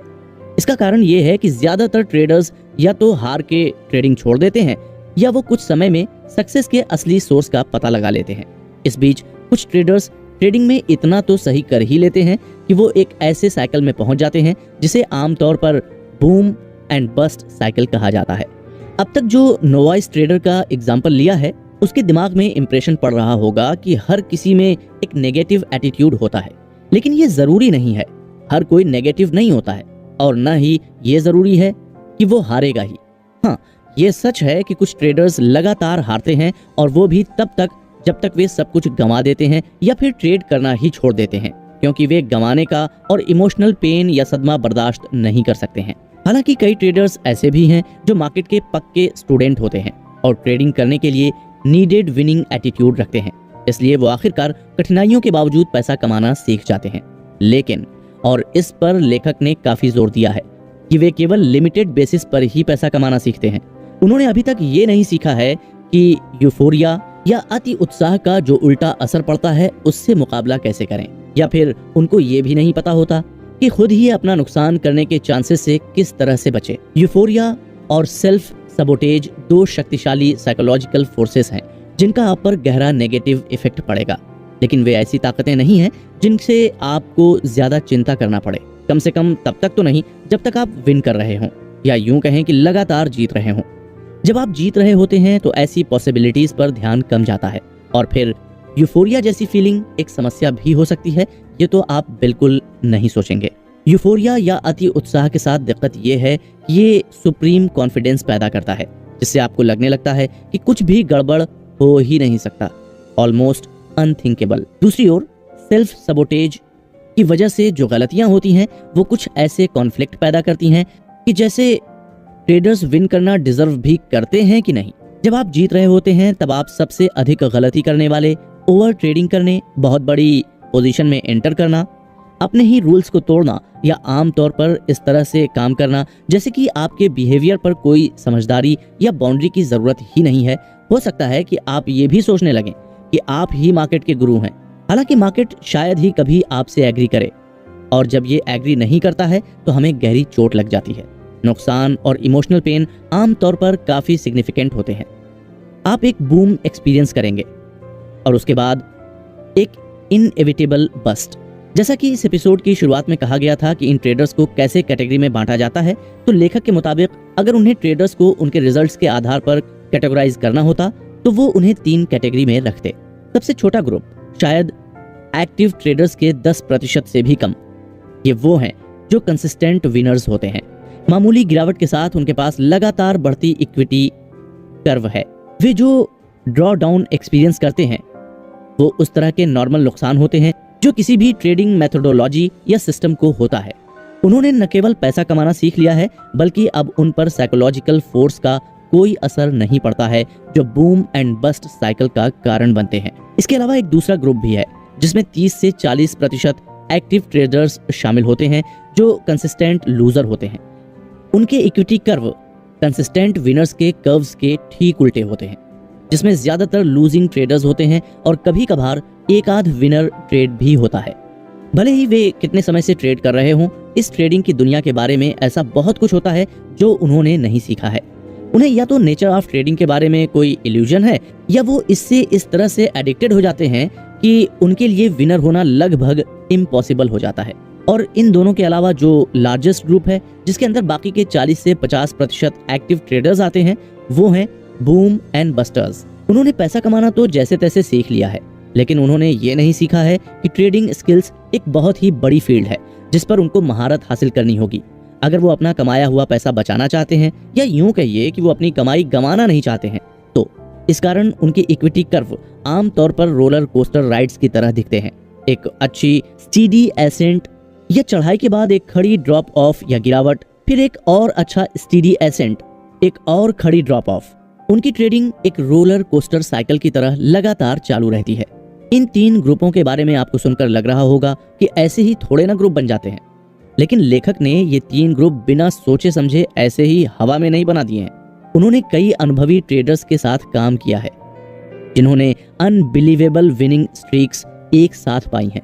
कभी कभी महीनों निकल जाते हैं और एक भी दिन उन्हें लॉस नहीं होता है। लाइन से 15 या 20 विनिंग ट्रेड्स उनके लिए अनयूजुअल नहीं है, लेकिन बूम और बस्टर्स के लिए ये स्ट्रीक्स हमेशा एक ही तरह से भारी नुकसान में समाप्त होती हैं। ये नुकसान या तो यूफोरिया या सेल्फ सबोटेज का रिजल्ट होती हैं। यदि आप भी बूम एंड बस्ट साइकिल की इस तीसरी कैटेगरी में आते हैं तो इस पर ध्यान दें। यदि आप हर लूजिंग ट्रेड को फिर से कर सकते हैं जो एक गलती या लापरवाही का नतीजा था, अब आपके पास कितना पैसा होगा। इस बेसिस पर रिकैलकुलेट किए गए परिणाम के बाद अब आपका इक्विटी कर्व कैसा दिखेगा। लेखक का मानना है कि आप में से बहुत से लोग कंसिस्टेंट विनर्स के ग्रुप में आएंगे। अब इस बारे में सोचें कि जब आपका नुकसान हुआ तो उस समय आपका क्या रिएक्शन था। क्या आपने उनकी पूरी जिम्मेदारी ली थी? क्या आपने ये पहचानने की कोशिश की कि आप अपनी सोच या बिहेवियर या फिर अपना एटीट्यूड कैसे बदल सकते हैं? या फिर आपने बाजार की ओर देखा और सोचा कि आप क्या और कैसे कुछ सीख सकते हैं कि ऐसी घटना दोबारा ना होने पाए? जाहिर सी बात है, मार्केट का आपकी लापरवाही और ना ही आपके द्वारा की गई गलतियों से कोई लेना देना है, और ना ही मार्केट को इस बात से कोई लेना देना है कि आप ये पैसा डिजर्व करते हैं कि नहीं। ट्रेडर्स के लिए ये कॉन्सेप्ट मानना शायद सबसे कठिन में से एक है कि बाजार आपका एटीट्यूड या स्टेट ऑफ माइंड नहीं क्रिएट करता है। ये केवल एक मिरर की तरह काम करता है और वही दिखाता है जो आपके खुद के अंदर है। अगर आप कॉन्फिडेंट हैं, ऐसा इसलिए नहीं है कि मार्केट आपको ऐसा महसूस करा रहा है। ऐसा इसलिए है क्योंकि आपके विश्वास और एटीट्यूड इस तरह से जुड़े होते हैं जो आपको आगे बढ़ने देता है और जो भी रिजल्ट हो उसकी जिम्मेदारी लेता है। साथ ही इनसाइट डेवलप करने में भी सहायता करता है। आप अपनी आत्मविश्वास की स्थिति बनाए रखते हैं सिर्फ इसलिए क्योंकि आप लगातार सीख रहे हैं। इसके उलट यदि आप गुस्से में हैं और डरते हैं तो ऐसा इसलिए है क्योंकि आप कुछ हद तक मानते हैं कि मार्केट ही आपके रिजल्ट्स का कारण है, न कि आप खुद अपने रिजल्ट्स पर कंट्रोल रखते हैं। इन सब बातों से लेखक ये बताने की कोशिश कर रहे हैं कि जिम्मेदारी न लेने का सबसे बुरा रिजल्ट ये होता है कि ये आपको बेहद तकलीफ पहुंचाता है और आपको डिससैटिस्फाइड रखता है। एक पल के लिए इसके बारे में सोचिए। यदि आप अपने परिणामों के लिए जिम्मेदार नहीं हैं, तो आप मान लेंगे कि आपके पास सीखने के लिए कुछ नहीं है और आप जैसे हैं वैसे ही रह सकते हैं। ऐसी सोच के साथ आप आगे नहीं बढ़ेंगे और आप नहीं बदलेंगे, जिसके कारण आप घटनाओं को पहले की तरह समझेंगे और इसलिए उन्हें उसी तरह से जवाब देंगे और फिर वही खराब रिजल्ट प्राप्त करेंगे। या आप शायद ये भी मान लें कि आपकी समस्याओं का सॉल्यूशन और मार्केट नॉलेज प्राप्त करना है। सीखना हमेशा वर्चुअस होता है, लेकिन इस मामले में यदि आप अपने एटीट्यूड और पर्सपेक्टिव की जिम्मेदारी नहीं लेते हैं तो आप अपनी नॉलेज का गलत ढंग से इस्तेमाल कर रहे होंगे। इसे महसूस किए बिना आप अपनी नॉलेज का उपयोग जोखिम उठाने की जिम्मेदारी से बचने के लिए करेंगे। इस प्रोसेस में आप अंत में उन चीजों को क्रिएट करते हैं जिनसे आप बचने की कोशिश कर रहे हैं। ये आपको उसी दर्द और डिससैटिस्फैक्शन के एक साइकिल में घेरे रखेगा। हालांकि ब्लेम करने से एक ठोस लाभ मिलता है और वो ये कि आप जो चाहते थे और जो नहीं मिला उसके लिए आप मार्केट को जिम्मेदार ठहराते हैं। आप अपनी खुद की हार्श सेल्फ क्रिटिसिज्म से टेम्पररी रूप से खुद को बचा सकते हैं। आप सोच रहे होंगे टेम्परेरीली ही क्यों? लेखक ने टेम्परेरीली इसलिए कहा है क्योंकि आप जब जिम्मेदारी दूसरों पर डालते हैं तो आप उस एक्सपीरियंस से ही खुद को अलग कर लेते हैं जिससे आपको सीखने की जरूरत होती है। विनिंग एटीट्यूड की हमारी डेफिनेशन याद रखें। आपके एफर्ट्स की पॉजिटिव एक्सपेक्टेशन, इस एक्सेप्टेंस के साथ कि आपको जो भी रिजल्ट मिलते हैं वो आपके लेवल ऑफ डेवलपमेंट का सही रिफ्लेक्शन है और अपने आप को बेहतर करने के लिए आपको क्या सीखने की जरूरत है। यदि आप उस पेनफुल फीलिंग्स को ब्लॉक करने के लिए ब्लेम करते हैं तो ये अपने आप को कोसने की वजह से है। आपने जो कुछ किया है वो एक घाव पर एक इन्फेक्टेड बैंडेड लगा दिया है। आप चाहें तो ये कर सकते हैं जिससे आपको ये भी लगेगा कि आपने समस्या का सॉल्यूशन निकाल लिया है, लेकिन इतना समझ लीजिए कि वो समस्या केवल बाद में फिर से उभरने वाली है। जब वो समस्या दोबारा खड़ी होगी तब आप उसको बिल्कुल नहीं संभाल पाएंगे। ये सिर्फ इसलिए है क्योंकि आपने ऐसा कुछ भी नहीं सीखा है जिससे आप कुछ ऐसे इंटरप्रिटेशंस बना सकें जो आपको एक बेहतर और सेटिस्फाइंग एक्सपीरियंस देगा। इन्हीं सब कारण से अपने काम की रिस्पॉन्सिबिलिटी खुद लेना जरूरी है। साथ ही हमें मार्केट को कभी हल्के में नहीं आंकना चाहिए, बल्कि उसको लगातार पढ़ते रहना चाहिए जिससे हम उसका आकलन ठीक तौर पर कर पाएं। अगर आपने इन चीजों पर अमल कर लिया और साथ ही अपने अंदर विनिंग एटीट्यूड ले आए तो क्या पता आप भी उन 10% की कैटेगरी में आ जाएं जो कंसिस्टेंट विनर्स कहलाते। Dynamics of perception. पिछले अध्याय में आपने जाना कि कितने टाइप की कैटेगरी होती है और कैसे आप अपने अंदर विनिंग एटीट्यूड लाकर एक विनर बन सकते हैं। इस अध्याय में हम आपको बताएंगे कि कैसे ट्रेडिंग में परसेप्शन भी एक रोल प्ले करता है। इस बुक समरी का एक प्राइमरी पर्पस आपको ये सिखाना है कि मार्केट इंफॉर्मेशन से तकलीफ की थ्रेट को कैसे दूर किया जाए। बाजार से जो इंफॉर्मेशन मिलती है वो अपने आप में हैप्पी या पेनफुल नहीं होती है। बाजार के नजरिए से ये सब बस इंफॉर्मेशन है। ऐसा लग सकता है कि बाजार आपको वो फीलिंग महसूस करा रहा है जैसे आप किसी भी समय महसूस कर रहे हों, लेकिन ऐसा है नहीं। ये आपका अपना मानसिक स्ट्रक्चर है जो डिसाइड करता है कि आप कैसे उस इंफॉर्मेशन को परसीव करें, आप कैसा महसूस करें और एज अ रिजल्ट आपका स्टेट ऑफ माइंड ऐसा है कि नहीं कि आप आराम से बाजार जो कुछ भी अपॉर्चुनिटी दे रहा है उसके फ्लो में बहते हुए उसका लाभ उठाएं। प्रोफेशनल्स मार्केट्स के बारे में कुछ भी पेनफुल नहीं समझते हैं, इसलिए उनको कोई थ्रेट महसूस नहीं होती। अगर कोई खतरा नहीं है तो बचाव की भी कोई जरूरत नहीं है, जिसके कारण उनके कॉन्शियस या सबकॉन्शियस डिफेंस मैकेनिज्म को अलर्ट रहने के लिए कोई कारण नहीं है। यही कारण है कि प्रोफेशनल वो सब चीजें देख सकते हैं और कर सकते हैं जो हर किसी को रहस्यमय लगती है। वे फ्लो में हैं क्योंकि वे एक अवसर की लिमिटलेस फ्लो को एक्सपीरियंस कर रहे हैं, और जब वे फ्लो में नहीं होते हैं तो सबसे बेहतरीन लोग उस फैक्ट को पहचान सकते हैं और फिर या तो वापस स्केलिंग करके या बिल्कुल भी ट्रेडिंग न करके उसको कंपनसेट करने की कोशिश करते हैं। यदि आपका एम प्रोफेशनल की तरह ट्रेडिंग करना है तो आपको बाजार को एक ऑब्जेक्टिव नजरिए से देखने की काबिलियत होनी चाहिए। आपको बिना किसी रेजिस्टेंस या हेजिटेशन के काम करने में सक्षम होना चाहिए, लेकिन ओवर कॉन्फिडेंस या यूफोरिया में डूब कर नहीं, बल्कि कुछ हद तक अपने ऊपर पॉजिटिव रेस्ट्रेन रखकर। इसे ब्रीफली कहें तो आपका ऑब्जेक्टिव है मन की एक ऐसी यूनिक स्थिति क्रिएट करना जिसे एक ट्रेडिंग मेंटालिटी कहा जा सकता है। जब आप इसे पूरा कर लेंगे तो एक ट्रेडर के सक्सेस के बारे में बाकी सब कुछ ठीक हो जाएगा। अब आपके मन में यह सवाल आ रहा होगा कि इस गोल को कैसे पूरा करूं? तो उसके लिए लेखक ने आपको उस गोल को पाने में आपकी मदद करने के लिए बाजार के साथ अपने संबंधों को फिर से डिफाइन करने का एक तरीका दिया है। ऐसी इंफॉर्मेशन जिसके कारण से कुछ भी रिस्क के रूप में देखने की बहुत कम या कोई पॉसिबिलिटी ना हो। रीडिफाइन से उनका मतलब है कि आपके पर्सपेक्टिव को बदलने और एक मेंटल स्ट्रक्चर से बाहर निकलने से है जो आपका ध्यान अवेलेबल अपॉर्चुनिटीज पर फोकस करे, न कि आपके अंदर के इमोशनल पेन को। इसके लिए सबसे पहले हमें अपने मेंटल सॉफ्टवेयर को डीबग करना होगा। दूसरे शब्दों में हम चाहते हैं कि हमारे मानसिक सॉफ्टवेयर कोड में से बग्स निकल जाएं और हमारा दिमाग ठीक हो जाए। इस काम को इफेक्टिवली करने के लिए नेचर ऑफ मेंटल स्ट्रेटजी की समझ की आवश्यकता होगी, और आप इस एनर्जी का उपयोग बाजार की इंफॉर्मेशन के लिए एक अनवांटेड नेगेटिव इमोशनल रिस्पॉन्स पैदा करने वाले पर्सपेक्टिव को बदलने के लिए कैसे क्या कर सकते हैं, इस पर फोकस करेंगे। सबसे पहले बात करते हैं एक कॉज एंड इफेक्ट रिलेशनशिप की, जो हमारे और बाकी सभी चीजें जो एक्सटर्नल एनवायरनमेंट में मौजूद हैं, कॉन्सिक्वेंटली एक्सटर्नल फोर्सेस के साथ हमारे एनकाउंटर वो क्रिएट करता है, जिसे लेखक ने हमारे दिमाग के अंदर एनर्जी स्ट्रक्चर्स का नाम दिया है।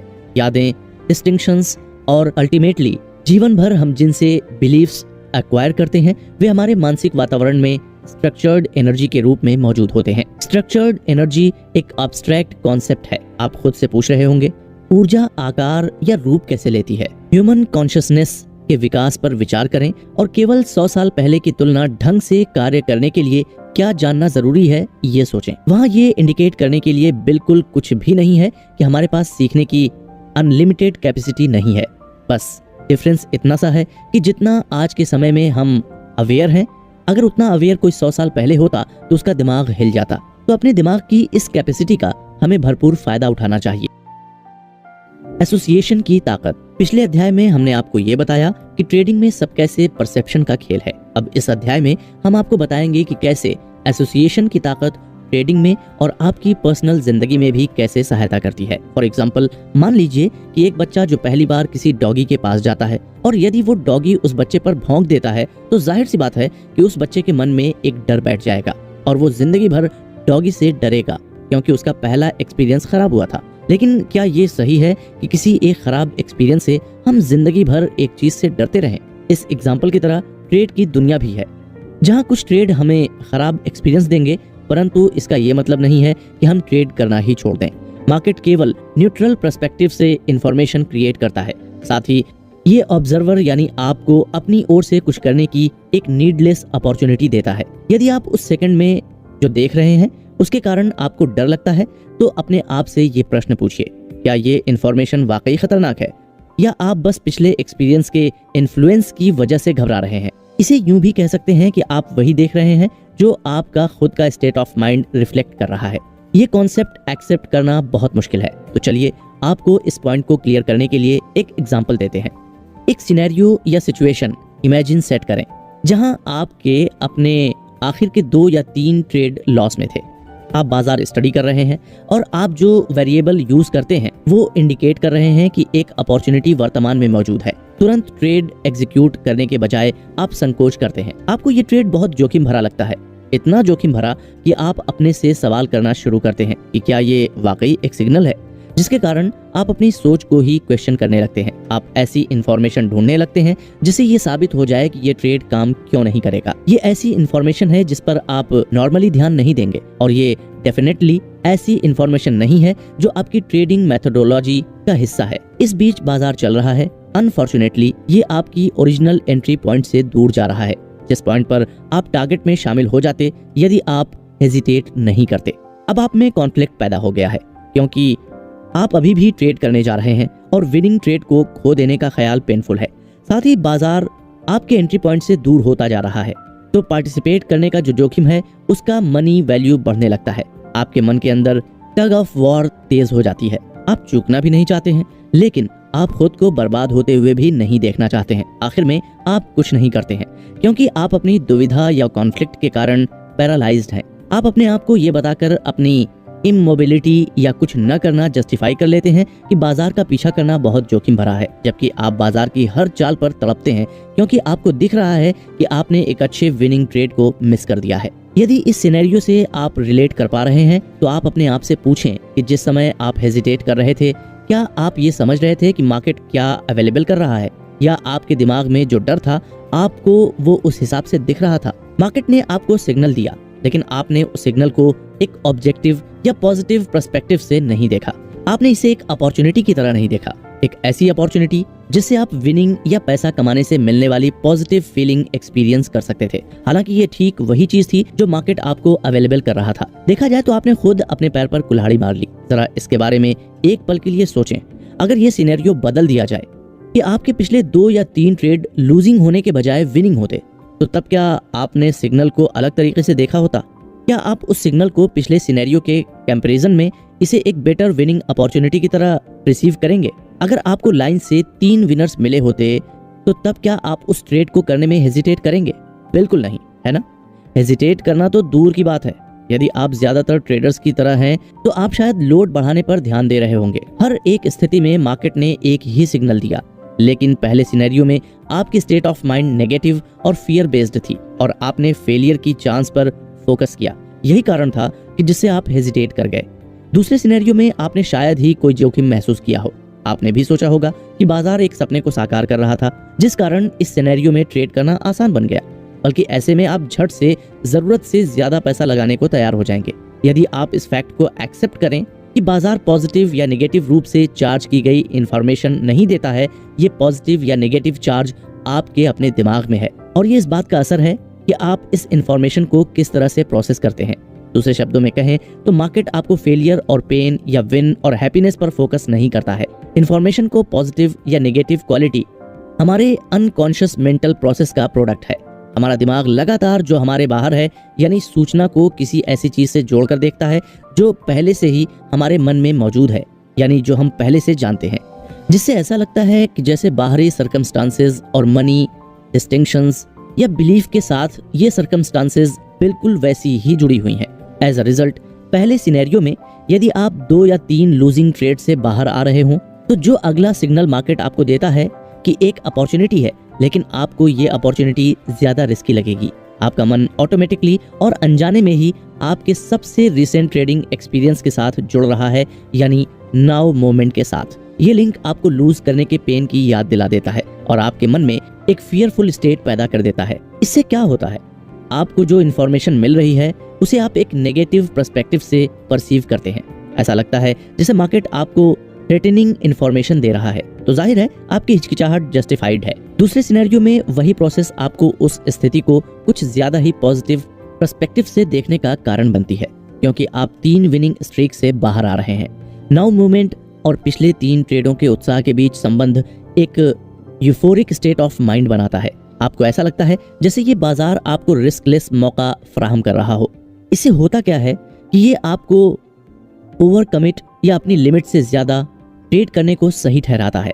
पहले भी लेखक मार्क डगलस ने कहा था कि बहुत से मेंटल पैटर्न जो ट्रेडर्स को हारने और गलतियां करने का कारण बनते हैं, वे इतने साफ और गहरे हैं कि हमें ये एहसास भी नहीं होगा कि हम अपने सोचने के ढंग के कारण लगातार सफल नहीं हो रहे हैं। उस कंसिस्टेंसी को पाने में तीनों समझना, कॉन्शियसली अवेयर होना और फिर सीखना कि मन को कैसे दरकिनार किया जाए का बड़ा हाथ है। आपको ऐसा स्टेट ऑफ माइंड का विकास करना होगा और उस स्टेट को बनाए रखना होगा जो ट्रेड के अवसर या फ्लो को पहचान ले और ओवर कॉन्फिडेंस के कारण होने वाली समस्याओं के कारण कोई थ्रेट ऑफ पेन न महसूस करे। इसके लिए ये जरूरी है कि आप एसोसिएशन प्रोसेस पर अपना कॉन्शियस कंट्रोल बनाए रखें। इस कंट्रोल पर जिसने महारत हासिल कर ली वो अपने आप ही एक अच्छा ट्रेडर बन जाएगा। आपने अपने ऊपर तो नियंत्रण पा लिया, पर मार्केट तो अभी भी अनस्टेबल ही है। मार्केट किस तरह से अनस्टेबल और अनसर्टेन होती है और कैसे आपको इसके अनुसार ढालना हो। मार्केट में रिस्क और अनसर्टेनिटी। बुक समरी के इस अध्याय में हम आपको बताएंगे कि ट्रेडिंग की दुनिया में एक ट्रेडर के लिए कितनी अनस्टेबल और अनसर्टेनिटी होती है और कैसे ट्रेडर को इसका एक पर्सपेक्टिव रखना पड़ता है। ज्यादातर किसी भी ट्रेडिंग सिचुएशन में एक स्पेसिफिक ट्रेडर जोखिम की उसके सबसे रिसेंट के 2 या 3 ट्रेडों की आउटकम के कारण एक पर्सपेक्टिव बन जाता है। दूसरी ओर सबसे अच्छे ट्रेडर्स पर उनके लास्ट आउटकम का कोई असर नहीं पड़ता है, चाहे फिर वो पॉजिटिव हो या नेगेटिव। यहाँ तक कि उनके पिछले कई ट्रेड का भी असर नहीं होता है। तो वे किसी भी ट्रेडिंग सिचुएशन के रिस्क परसेप्शन को अपने पर्सनल और साइकोलॉजिकल वेरिएबल के बारे में सोचकर नहीं बनाते हैं। ये एक बहुत बड़ा साइकोलॉजिकल गैप है जो आगे बढ़कर आपको ये विश्वास दिला देता है कि बेस्ट ट्रेडर्स के दिमाग में इनहेरेंट डिजाइन क्वालिटीज होते हैं जो इसके लिए जिम्मेदार होती हैं। लेकिन लेखक का कहना है कि ऐसा नहीं है। उनके मुताबिक पिछले 18 वर्षों में जिस भी ट्रेडर के साथ उन्होंने काम किया है उनके पास यही सीखा था कि नाउ मोमेंट अपॉर्चुनिटी फ्लो में ठीक से फोकस्ड रहने के लिए उन्होंने अपने दिमाग को ट्रेन किया है। ये एक यूनिवर्सल समस्या है जो हमारा दिमाग कैसे काम करता है और हमारे सामान्य सोशल अपब्रिंगिंग दोनों से रिलेटेड है। सेल्फ स्टीम से रिलेटेड अन्य फैक्टर भी हैं जो आपकी कंसिस्टेंट सक्सेस में बाधा की तरह काम कर सकते हैं। लेकिन अब हम जिस पर चर्चा करने जा रहे हैं वो आपके लिए सबसे महत्वपूर्ण और फंडामेंटल बिल्डिंग ब्लॉक है एक ट्रेडर के रूप में सफल होने के लिए। ट्रेडिंग की नेचर की कोई सीक्रेट जैसी कोई चीज है तो ये है कि पहला कि एक ट्रेडर को बिना किसी डर या ओवर कॉन्फिडेंस के साथ ट्रेड करने की एबिलिटी। दूसरा ये है कि बाजार अपने पर्सपेक्टिव से क्या ऑफर कर रहा है उसे समझना। और तीसरा और सबसे जरूरी, अपना दिमाग हमेशा अभी के मोमेंट या नाउ मोमेंट अपॉर्चुनिटी फ्लो में पूरी तरह से केंद्रित रहें। चौथा और आखिरी, स्पॉन्टेनियस रूप से जोन में प्रवेश करें। जोन मतलब कि एक स्ट्रॉन्ग बिलीफ जिसे कोई हिला नहीं सकता कि आउटकम हमेशा अनसर्टेन ही रहेगा। बेस्ट ट्रेडर उस पॉइंट तक इवॉल्व हो जाते हैं जहां वे बिना किसी संदेह या इंटरनल कॉन्फ्लिक्ट के इस बात पर विश्वास करते हैं कि कुछ भी हो सकता है, एनीथिंग कैन हैपन। उनका अनसर्टेनिटी पर इतना शक्तिशाली विश्वास होता है कि ये वास्तव में उनके दिमाग को नाउ मोमेंट से जुड़ने से रोकती है और उनके सबसे रिसेंट ट्रेडों के रिजल्ट्स का असर नहीं आने देते हैं। इस एसोसिएशन को नजरअंदाज कर वे अपने दिमाग को अनरियलिस्टिक और उन फिक्स्ड उम्मीदों से, जैसे कि बाजार कैसा होगा, उससे मुक्त रख पाते हैं। उस तरह की अनरियलिस्टिक उम्मीदें पैदा करने के बजाय जो अक्सर इमोशनल और फाइनेंशियल पेन देती है, उन्होंने मार्केट जो भी अपॉर्चुनिटीज दे उसको फायदा उठाने के लिए खुद को उपलब्ध कराना सीख लिया है। मार्केट जब भी जो भी अवसर प्रदान कर सकता है उसका लाभ उठाना सीख लिया है। अपने आप को उपलब्ध बनाना एक ऐसा पर्सपेक्टिव है जिससे आप समझते हैं कि जिस फ्रेमवर्क से आप इंफॉर्मेशन को समझ रहे हैं वो जो ऑफर के हिसाब से काफी लिमिटेड है। हमारा दिमाग ऑटोमेटिकली हर उस अवसर को परसीव नहीं करता जो किसी भी समय हमारे सामने आता है। इस अनसर्टेनिटी और अनस्टेबिलिटी के अलावा अगर हम ट्रेडर की बात करें तो बहुत कम लोग जो ट्रेडिंग करने का निर्णय लेते हैं वे कभी समय लेते हैं या यह सोचने की कोशिश करते हैं कि एक ट्रेडर होने का मतलब क्या है। ट्रेडिंग में जाने वाले ज्यादातर लोग सोचते हैं कि एक ट्रेडर होने का मतलब एक अच्छा मार्केट एनालिस्ट होना है। जैसा कि लेखक ने पहले भी कहा है कि यह सच्चाई से एकदम परे है। गुड मार्केट एनालिसिस डेफिनेटली किसी भी सफलता में योगदान दे सकता है, लेकिन ये ज्यादातर ट्रेडर्स के लिए इतना ध्यान और महत्व के लायक नहीं है कि जितना इसको इम्पोर्टेंस दिया जाता है। मार्केट बिहेवियर पैटर्न्स के अलावा बहुत कुछ ही यूनिक साइकोलॉजिकल कैरेक्टरिस्टिक्स हैं। ये इन साइकोलॉजिकल कैरेक्टरिस्टिक्स का नेचर है जो ये डिसाइड करती हैं कि किसी को कैसा होना चाहिए मार्केट एनवायरनमेंट में ढंग से काम करने के लिए। ऐसे वातावरण में इफेक्टिवली काम करना जिसके सभी गुण, ट्रेड्स या विशेषताएं उन सब से फर्क जिसकी हमें आदत है, तो हमें अपने सोचने के ढंग में कुछ एडजस्टमेंट या चेंजेस करने की आवश्यकता होती है। फॉर एग्जाम्पल, यदि आप कुछ ऑब्जेक्टिव्स पाने के लिए किसी विदेशी स्थान की यात्रा करना चाहते हैं तो पहली चीज जो आप करेंगे वो है लोकल ट्रेडिशंस और रीति रिवाजों से खुद को परिचित करना। ऐसा करने से आप उन तरीकों को सीखेंगे जिससे उस वातावरण में सफलतापूर्वक काम करने के लिए आपको अडॉप्ट करना होगा। ट्रेडर्स अक्सर इस फैक्ट को अनदेखा करते हैं कि लगातार सफल ट्रेडर बनने के लिए उन्हें अडॉप्ट करना पड़ सकता है। इसके लिए दो कारण हैं। पहला ये है कि विनिंग ट्रेड करने के लिए आपको किसी भी टाइप के स्किल की आवश्यकता नहीं है। ज्यादातर ट्रेडर्स को तकलीफ भरे कई साल लग जाते हैं ये समझने या एक्सेप्ट करने में कि कंसिस्टेंट होने के लिए कभी कभार एक विनर पिक कर लेना काफी नहीं होता। दूसरा कारण ये है कि आपको ट्रेड करने के लिए कहीं भी ट्रेवल करने की जरूरत नहीं है। आपको बस एक फोन की जरूरत है। आपको सुबह बिस्तर से उठना भी जरूरी नहीं है। यहाँ तक कि किसी ऑफिस से ट्रेड करने वाले ट्रेडर्स को भी अपने ट्रेड को चालू या बंद करने के लिए ऑफिस में होने की आवश्यकता नहीं है, क्योंकि हम अपने पर्सनल इन्वायरमेंट से ही मार्केट से इंटरेक्ट कर सकते हैं। तो हमें ऐसा लगता है कि ट्रेडिंग के लिए किसी ज्यादा बड़े एडाप्टेशन की आवश्यकता नहीं होगी। कुछ हद तक आप शायद पहले से ही ट्रेड की प्रकृति के बारे में कई फंडामेंटल ट्रुथ्स जानते और समझते हैं, लेकिन किसी के बारे में अवेयरनेस, किसी प्रिंसिपल, इंसाइट या कॉन्सेप्ट की समझ होने का मतलब ये नहीं है कि आप में एक्सेप्टेंस और बिलीफ है। जब कुछ भी वास्तव में स्वीकार किया गया है तो वो हमारे मेंटल एनवायरनमेंट के किसी अन्य कंपोनेंट के साथ कॉन्फ्लिक्ट में नहीं है। जब हम किसी चीज में विश्वास करते हैं, हम उस पर विश्वास से बिना कॉन्फ्लिक्ट के या एक्स्ट्रा एफर्ट के एक नेचुरल तरीके से काम करते हैं। हमारे मन के किसी भी अन्य कंपोनेंट के साथ जिस भी हद तक कॉन्फ्लिक्ट है तो उसे उसी हद तक एक्सेप्टेंस की कमी है। इसीलिए समझना मुश्किल नहीं है कि आखिर क्यों इतने कम लोग सक्सेसफुल ट्रेडर बन पाते हैं। वे अपने मन के बीच मौजूद कई कॉन्फ्लिक्ट्स को हैंडल करने के लिए नेसेसरी मानसिक मेहनत नहीं करते हैं। ये कॉन्फ्लिक्ट्स उन चीजों के बीच होती है जो वे पहले से सीख चुके हैं और उन पर विश्वास करते हैं, और ये एक्सेप्ट करना कि ये पुरानी लर्निंग की एक सोर्स ऑफ कॉन्ट्राडिक्शन है सक्सेसफुल ट्रेडिंग के प्रिंसिपल्स को लागू करने में। मार्केट में आना और free flowing state of mind का ट्रेडिंग के लिए फायदा उठाने के लिए ये जरूरी है कि वो कॉन्फ्लिक्ट पूरी तरह रिजॉल्व किए जाएं। इस सारांश के इस अध्याय में हमने जाना कि मार्केट में अनसर्टेनिटी और अनस्टेबिलिटी के बावजूद भी ट्रेडर कैसे सफल बन सकते। प्रोबेबिलिटीज का खेल। इस अध्याय में हम जानेंगे कि आखिर एक ट्रेडर के लिए प्रोबेबिलिटीज इतनी इंपॉर्टेंट क्यों होती हैं और इसका ट्रेडर कैसे इस्तेमाल करते हैं। सबसे पहले तो यही जानना जरूरी है कि प्रोबेबिलिटीज में सोचने का रियलिटी में क्या मतलब है और किसी ट्रेडर की लगातार सफलता के लिए ये इतना आवश्यक क्यों है। यदि आप इस अंतिम सेंटेंस को एनालाइज करते हैं तो आप देखेंगे कि लेखक ने कंसिस्टेंसी को प्रोबेबिलिटीज पर बेस्ड बताया है। ये एक कंट्राडिक्शन की तरह लगता है। कोई कैसे उस इवेंट से कंसिस्टेंट आउटकम दे सकता है जिसका अनिश्चित प्रोबेबल आउटकम है। इसको समझने के लिए हमें बस इतना करना है कि हमें गैम्बलिंग इंडस्ट्री को देखना है। कॉर्पोरेशंस बड़ी मात्रा में पैसा खर्च करते हैं, करोड़ों में या शायद अरबों में, आलीशान होटल बनाने में, ताकि लोगों को अपने कैसीनो की ओर अट्रैक्ट कर सकें। यदि आप लॉस वेगास गए हैं तो आप ठीक से जानते हैं कि लेखक क्या कहना चाह रहे हैं। गेमिंग कॉर्पोरेशन भी अन्य कॉर्पोरेशन की तरह ही हैं। इसमें उन्हें बोर्ड ऑफ डायरेक्टर्स और शेयर होल्डर्स को ये बताना होता है कि वे अपनी एसेट्स कैसे और कहां एलोकेट करते हैं। आपको क्या लगता है कि वो लोग इतनी आसानी से जस्टिफाई कर पाते अगर गैम्बलिंग के गेम का आउटपुट इतना रैंडम ही होता तो? जरा सोचिए इस बारे में। लोगों को भले ही लगता हो कि वो कैसीनो जाके अमीर बन जाएंगे, लेकिन जीतते हमेशा कैसीनो वाले ही हैं। प्रत्येक ट्रेड जिसे कोई भी ट्रेड करने का निर्णय लेता है का आउटकम किसी ना किसी तरह से उस बाजार में पार्टिसिपेट करने वाले अन्य ट्रेडर्स के व्यवहार से प्रभावित होता है, जिससे सभी ट्रेडों का आउटकम अनसर्टेन होता है। क्योंकि सभी ट्रेडों का अनसर्टेन आउटकम होता है, इसलिए जुए की तरह प्रत्येक ट्रेड या अगले ट्रेड, अंतिम ट्रेड या भविष्य में किसी भी ट्रेड से स्वतंत्र होता है। भले ही ट्रेडर प्रत्येक ट्रेड के लिए कुछ ही नॉन वेरिएबल का उपयोग करके अपनी एज पहचान सकता है। इसके अलावा यदि प्रत्येक इंडिविजुअल ट्रेड का आउटकम हर दूसरे ट्रेड से स्टैटिस्टिकली इंडिपेंडेंट होता है, किसी भी विनिंग या लूजिंग स्ट्रीक में जीत और हार के बीच रैंडम डिस्ट्रीब्यूशन होता है। तीसरा, कैसीनो के मालिक प्रत्येक इंडिविजुअल घटना के आउटकम को पहले से जानने की कोशिश नहीं करते हैं।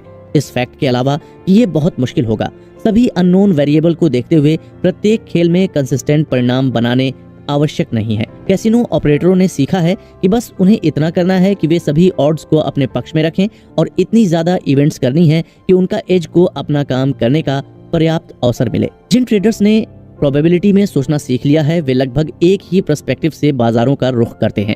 छोटे या माइक्रो स्तर पर उनका मानना है कि प्रत्येक ट्रेड यूनिक है। वे क्या समझते हैं ट्रेड की नेचर के बारे में कि किसी भी समय बाजार बिल्कुल एक पिछले चार्ट जैसा दिख सकता है और जो ज्योमेट्रिक मेजरमेंट्स और मैथमेटिकल कैलकुलेशन अलग अलग एज को समझने के लिए बिल्कुल समान हो सकती हैं, लेकिन मार्केट में एक्चुअल कंसिस्टेंसी कभी भी समान नहीं होती है। किसी विशेष पैटर्न के लिए अब बिल्कुल वैसा ही होना चाहिए जैसा कि किसी पिछले पल में था, तभी मुमकिन है अगर उस पिछले पल में पार्टिसिपेट करने वाला प्रत्येक ट्रेडर मौजूद हो। ऐसा होने की संभावना इम्पॉसिबल है। ये अत्यंत महत्वपूर्ण है कि आप इस फेनोमेना को समझें, क्योंकि आपके ट्रेड के लिए साइकोलॉजिकल इफेक्ट अधिक महत्वपूर्ण हो सकते हैं। Defining the terms. इस अध्याय में हम आपको बताएंगे कि ऐसी कौन सी चीजें हैं जो हमें अपने ट्रेडिंग के नाउ मोमेंट पर एक्ट करने से रोकती हैं। क्या वो हमारा डर है? तो हमारे डर का स्रोत क्या है? हम अब ये जानते हैं कि हमारे डर का स्रोत मार्केट नहीं है। हम जान सकते हैं कि हमारे पास एक स्पेसिफिक योजना है कि यदि कोई ट्रेड काम करता है तो हम कैसे लाभ लेने जा रहे हैं। परंतु बात यही है, अगर हम सोचते हैं कि हम जानते हैं कि बाजार क्या करने जा रहा है तो हम मुश्किल में हैं, और वो सब जो हमें नेगेटिव चार्ज में डालने के लिए काफी है। मुझे पता है कि बाजार से क्या उम्मीद की जाए। ऐसे मन की स्थिति किसी भी विश्वास, मेमोरी या एटीट्यूड के लिए है जो हमें ऊपर और नीचे के टिक्स या किसी भी व्याख्या करने के लिए प्रेरित करती है। बाजार की इंफॉर्मेशन कुछ भी हो, लेकिन हमारी ओर से कुछ करने की अपॉर्चुनिटी ही होती है। ऑब्जेक्टिव क्या है? आखिरकार पैसा कमाना हर किसी का गोल होता है, लेकिन अगर ट्रेडिंग केवल पैसा कमाने की बात थी तो अभी आप इस समरी को इतने ध्यान से न सुन रहे होते। विनिंग ट्रेड या यहाँ तक कि विनिंग ट्रेड की इस स्ट्रीक के लिए बिल्कुल भी किसी स्किल की जरूरत नहीं होती है। दूसरी ओर कंसिस्टेंट रिजल्ट्स और हमने जो बनाया है उसे बनाए रखने के लिए स्किल चाहिए। कंसिस्टेंटली पैसा बनाने के लिए कुछ मेंटल स्किल पाने और महारत हासिल करने का बाय प्रोडक्ट है। जिस हद तक आप समझें कि ये वही हद है जिस पर आप पैसे पर ध्यान देना बंद कर देंगे और इसके बजाय ध्यान इन स्किल्स में महारत हासिल करने के लिए आप अपने ट्रेडिंग को एक टूल के रूप में कैसे यूज कर सकते हैं उस पर फोकस करेंगे। स्किल्स क्या है? कंसिस्टेंसी एक carefree objective state of mind का परिणाम है, जहां बाजार हमें जो कुछ भी ऑफर कर रहा है उसे देखने और उस पर एक्ट करने के लिए खुद को उपलब्ध कराना और किसी भी नाउ मोमेंट में काम करना है। एक केयरफ्री मन की स्थिति क्या है? केयरफ्री का मतलब है कॉन्फिडेंस, लेकिन अति उत्साह नहीं। जब आपके मन की केयर फ्री स्थिति हो तो आपको कुछ भी करने में कोई डर, झिझक या मजबूरी महसूस नहीं होगी, क्योंकि आपने बाजार की इंफॉर्मेशन को खतरे के रूप में डिफाइन और इंटरप्रेट करना एलिमिनेट कर दिया है। लेकिन इस खतरे की भावना को दूर करने के लिए आपको जोखिम को पूरी तरह से एक्सेप्ट करना होगा। जब आपने जोखिम एक्सेप्ट कर लिया है, आप किसी भी आउटकम के साथ शांति से रहेंगे। किसी भी आउटकम के साथ शांति से रहने के लिए आपको खुद ही रिकंसाइल करना होगा। इसके अलावा आपको इन सच्चाइयों को अपनी मानसिक सिस्टम में कोर विश्वासों के रूप में इंटीग्रेट करना होगा। ऑब्जेक्टिविटी क्या है? ऑब्जेक्टिविटी मन की ऐसी अवस्था है जहां आपकी हर चीज के प्रति कॉन्शियस पहुंच होती है, जहां आपने बाजार की नेचर ऑफ मूवमेंट के बारे में जान लिया है। दूसरे शब्दों में, आपके पेन अवॉइडेंस मैकेनिज्म कुछ भी ब्लॉक या चेंज नहीं कर रहे हैं। खुद को उपलब्ध कराने का क्या मतलब है? स्वयं को उपलब्ध कराने का मतलब है कि ऐसे कॉन्शियस तरीके से ट्रेड करना कि आप कुछ साबित करने की कोशिश नहीं कर रहे हैं। आप जीतने या हारने से बचने की कोशिश नहीं कर रहे हैं। आप न ही अपने पैसे वापस पाने या बाजार से बदला लेने की कोशिश कर रहे हैं। दूसरे शब्दों में, आप बाजार में आते हैं, इसके अलावा कोई एजेंडा नहीं है कि इसे किसी भी तरह से अनफोल्ड होने दें, और आपके लिए उपलब्ध अवसरों को पहचानने और उनका लाभ उठाने के लिए मन की सबसे अच्छी स्थिति में रहें। नाउ मोमेंट क्या है? नाउ मोमेंट में ट्रेडिंग करने का मतलब है कि कोई भी पोटेंशियल नहीं है किसी पिछले अनुभव के साथ ट्रेड में शामिल होने, बाहर निकलने, ऐड या किसी ट्रेड से अलग होने का पास्ट एक्सपीरियंस जो आपके मानसिक वातावरण में पहले से मौजूद है। इसके साथ ही फंडामेंटल ट्रूथ और स्किल्स भी एक दूसरे से जुड़े हुए हैं। अब आपके मन में होगा कि वो कैसे? लेखक ने 4 पॉइंट्स बताए हैं जिससे आपको ये भी यकीन हो जाएगा कि ये दोनों चीजें एक दूसरे से रिलेटेड हैं। पहला कि कुछ भी हो सकता है। क्यों? क्योंकि हर बाजार में हमेशा अननोन ताकतें ऑपरेट करती रहती हैं। हर पल दुनिया में कहीं ना कहीं केवल एक ट्रेड को आपके पॉजिटिव आउटकम को बिगाड़ने की जरूरत होती है। बस इतना ही, केवल एक, चाहे आपने कितना भी समय, एफर्ट या पैसा इन्वेस्ट किया हो। अपने एनालिसिस पर बाजार के नजरिए से इस सच्चाई का कोई एक्सेप्शन नहीं है। कोई एक्सेप्शन जो आपके दिमाग में मौजूद है कॉन्फ्लिक्ट का एक स्रोत होगा और पोटेंशियली आपको बाजार की इंफॉर्मेशन को थ्रेटनिंग समझने का कारण होगा। दूसरा है कि पैसा कमाने के लिए आपको ये जानने की जरूरत नहीं है कि आगे क्या होने वाला है। अगर आपको लगता है कि कुछ भी हो सकता है तो आपको ये जानने की जरूरत नहीं है कि आगे क्या होने वाला है। पैसा कमाने के लिए तो आप हमेशा सही रहेंगे। आपकी अपेक्षाएं हमेशा बाजार के नजरिए से जैसी स्थितियां मौजूद हैं उन्हीं के मुताबिक रहेंगी, जो आपकी इमोशनल पेन की पॉसिबिलिटी को प्रभावी ढंग से बेअसर कर रही हैं। उसी टोकन से लूजिंग ट्रेंड या यहाँ तक कि लूजिंग स्ट्रीक भी कैसे टिपिकल नेगेटिव इफेक्ट डाल सकती हैं, यदि आप वास्तव में मानते हैं कि ट्रेड एक प्रोबेबिलिटी या संख्या का खेल है। अगर आपका एज आपके पक्ष में बाधाओं को डालती है, फिर हर हार आपको जीत के बहुत करीब लाती है। जब आप सच में इस पर विश्वास करें कि एक लूजिंग ट्रेड के प्रति आपकी रिएक्शन अब नेगेटिव इमोशनल क्वालिटी नहीं लेगी, तब आप एक सफल ट्रेडर बनने के एक और सीढ़ी चढ़ जाते हैं। तीसरा फंडामेंटल ट्रूथ ये है कि जितने भी वेरिएबल हैं उनका विंस और लूजेस के बीच एक रैंडम डिस्ट्रीब्यूशन होता है। अगर हर लॉस आपको विन के इतना करीब लाती है तो आप अगली एज का इंतजार कर रहे होंगे जिसमें बिना किसी झिझक के आप दांव लगा सकते हैं। दूसरी ओर, अगर आप अभी भी मानते हैं कि ट्रेडिंग एनालिसिस के बारे में है या खुद को सही साबित करने के लिए है, तो नुकसान के बाद आप घबराहट के साथ अपने अगले एज का अनुमान लगाया करेंगे, ये सोचकर कि क्या ये काम करने वाला है। इससे आप उस ट्रेड के लिए या उसके खिलाफ सबूत इकट्ठा करना शुरू कर देंगे। आप ट्रेड के लिए सबूत इकट्ठा करेंगे यदि आपके फियर ऑफ लूजिंग से फियर ऑफ मिसिंग आउट अधिक है। इन दोनों कंडीशन में आप कंसिस्टेंट देने के लिए मन की सबसे कंडक्टिव स्थिति में नहीं आ पाएंगे। चौथा फंडामेंटल ट्रूथ ये है कि एक एज एक चीज के खत्म होने की हायर प्रोबेबिलिटी के इंडिकेशन से ज्यादा कुछ नहीं है। कंसिस्टेंसी बनाने के लिए ये आवश्यक है कि आप पूरी तरह से एक्सेप्ट करें कि ट्रेड उम्मीद, सोचने या अगले ट्रेड फायदेमंद होगा कि नहीं, ये तय करने के लिए एक या दूसरे तरीके से सबूत इकट्ठा करना नहीं है। जो एविडेंस आपको एकत्र करने की आवश्यकता है वो ये है कि क्या वे वेरिएबल जो आप एज को डिफाइन करने के लिए यूज करते हैं किसी भी समय या पल में मौजूद हैं। जब आप अन्य इंफॉर्मेशन यूज करते हैं तो अपने एज के पैरामीटर्स के बाहर ये तय करने के लिए कि क्या आप ट्रेड करेंगे, आप अपने ट्रेड व्यवस्था में रैंडम वेरिएबल जोड़ रहे हैं। रैंडम वेरिएबल्स जोड़ने से ये निर्धारित करना बेहद मुश्किल हो जाता है कि ये डिटरमाइन करना कि क्या काम करता है और क्या नहीं। यदि आप अपनी एज की विएबिलिटी के बारे में श्योर नहीं हैं, तो आप इसके बारे में बहुत कॉन्फिडेंट महसूस नहीं करेंगे। जिस हद तक आप में आत्मविश्वास की कमी है, आप उतना ही फियर महसूस करेंगे। आयरनी ये है कि आप डरेंगे रैंडम इनकंसिस्टेंट रिजल्ट से, ये महसूस किए बिना कि आपका रैंडम इनकंसिस्टेंट अप्रोच ठीक वही पैदा कर रहा है जिससे आप डरते हैं। दूसरी ओर, यदि आप मानते हैं कि एक एज एक कुछ भी होने की बस एक हायर प्रोबेबिलिटी है और विन और लॉस के बीच एक रैंडम डिस्ट्रीब्यूशन होता है, तो आप एक ट्रेड के खिलाफ अन्य सबूत क्यों इकट्ठा करेंगे? इन दो बिलीफ से काम करने वाले ट्रेडर्स के लिए अन्य एविडेंस इकट्ठा करने का कोई मतलब नहीं होगा। लेखक के अनुसार इसे ऐसे भी कहा जा सकता है कि अन्य सबूत इकट्ठा करना उतना ही समझ में आता है जितना कि ये डिटरमाइन करने की कोशिश करना कि क्या सिक्के का अगला टॉस चित होगा। पिछले 10 बार पट आने के बाद चाहे जो भी हो सबूत सामने आए, अभी भी 50% संभावना है कि अगला फ्लिप पट ही होगा। इसी तरह किसी ट्रेड पर एक्ट करना है कि नहीं, इसके लिए जो भी सपोर्ट या सबूत इकट्ठा करते हैं, अभी भी दुनिया में कहीं भी केवल एक ट्रेडर आपके सारे सबूत को बेकार कर देता है। बात यह है कि परेशान क्यों होना। अगर मार्केट आपको एक लेजिटिमेट एज दे रही है तो आपको कुछ प्रतिशत रिस्क लेकर ट्रेड कर लेना चाहिए। पांचवा फंडामेंटल ट्रूथ यह है कि मार्केट में हर पल यूनिक होता है। जो सबसे अच्छे ट्रेडर्स को बाकी सभी से अलग करता है वो ये है कि उन्होंने अपने दिमाग को प्रत्येक क्षण की यूनिकनेस देखने के लिए ट्रेन किया है। ये विश्वास एक कॉन्ट्रैक्टिंग फोर्स की तरह काम करता है जो ऑटोमेटिकली एसोसिएशन मैकेनिज्म को न्यूट्रलाइज करती है। जब आप वास्तव में मानते हैं कि प्रत्येक क्षण यूनिक है, तो फिर उस क्षण को एसोसिएशन मैकेनिज्म के लिए आपके दिमाग में लिंक करने के लिए में कुछ भी नहीं है। ये विश्वास एक इंटरनल फोर्स की तरह काम करता है जिससे आप बाजार में नाउ क्षण को अलग कर सकते हैं। आपके मानसिक वातावरण में दर्ज किसी भी पिछली क्षण में आपका विश्वास जितना मजबूत होगा, प्रत्येक क्षण की यूनिकनेस एसोसिएट करने की आपकी पोटेंशियल उतनी ही कम होगी। उतना ही आपका दिमाग नए विचारों और पर्सपेक्टिव को सुनने के लिए तैयार होगा। जब आप इन 5 फंडामेंटल ट्रूथ को अपनी साइकोलॉजी के अंदर उतार लेते हैं, तब आप द जोन की तरफ बढ़ने लगते हैं। जब आप अगले पल क्या होने वाला है उसके बारे में सोचकर चिंतित नहीं हो रहे होते हैं, तब जाकर आप मार्केट से एक नए पर्सपेक्टिव से इंटरेक्ट कर सकते हैं।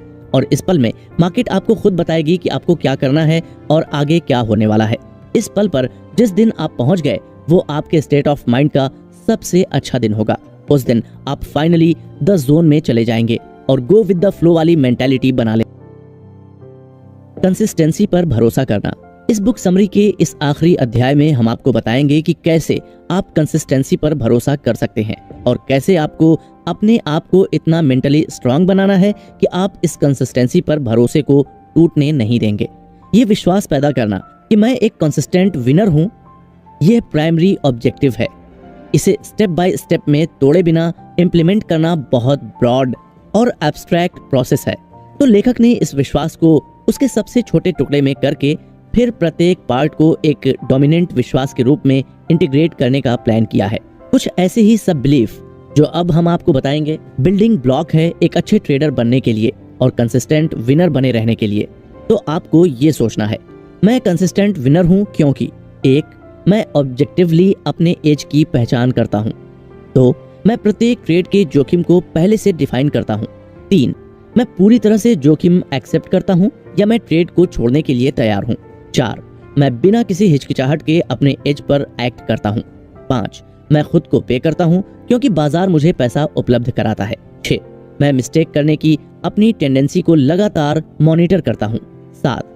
मैं कंसिस्टेंट सक्सेस के इन प्रिंसिपल्स की इंपॉर्टेंस को समझता हूँ और इसलिए मैं उनका कभी उल्लंघन नहीं करूंगा। ये बिलीफ्स कंसिस्टेंसी के 7 प्रिंसिपल्स हैं। इन प्रिंसिपल्स को अपने मानसिक सिस्टम में इंटीग्रेट करने के लिए फंक्शनल स्तर पर आवश्यक है कि आप जानबूझकर ऐसे अनुभवों की एक सीरीज बनाएं जो उनके साथ कंसिस्टेंट हों। 5 सत्य भी एक स्टेट ऑफ माइंड पैदा करेंगे जिसमें आप वास्तव में ट्रेड के जोखिमों को एक्सेप्ट करेंगे। जब आप वास्तव में जोखिमों को एक्सेप्ट करते हैं तो आप किसी भी आउटकम के साथ शांति से रहेंगे। जब आप शांति में हो किसी भी आउटकम के साथ आप एक care free objective state of mind का अनुभव करेंगे जहां आप स्वयं को बाजार जो कुछ भी आपको दे रहा है उसके पर्सपेक्टिव से उसे देखने और उस पर एक्ट करने के लिए उपलब्ध बनाते हैं। पहला ऑब्जेक्टिव एक प्रमुख विश्वास के रूप में इंटीग्रेट करना है। मैं ऑब्जेक्टिवली अपनी एज की पहचान करता हूँ। अब चुनौती ये है कि आप वहाँ कैसे पहुँचते हैं। आप अपने आप को एक ऐसे व्यक्ति में कैसे बदलते हैं जो बाजार के पर्सपेक्टिव में लगातार सोच सकते हैं। प्रोसेस ऑफ चेंज आपकी इच्छा से शुरू होती है और आपकी ऑब्जेक्ट ऑफ डिजायर यानी सेल्फ डिसिप्लिन पर फिर से फोकस करने की आपकी विलिंगनेस और विल पावर है। किसी भी चीज की डिजायर रखना एक अच्छी आदत है। डिजायर एक फोर्स है, इसको किसी की सहमति की जरूरत नहीं होती है, न ही ये आपके मन की एक सुनती है। चाहे आप कुछ भी मानते हो, अगर आप किसी चीज की डिजायर रखते हैं तो आप अपनी सीमाएं पार करेंगे। ये ट्रेडिंग का नेचर ही है। ट्रेडों की कम से कम एक सैंपल साइज के माध्यम से पाने से पहले ये अनुमान लगाने की कोशिश न करें कि इसमें कितना समय लगेगा।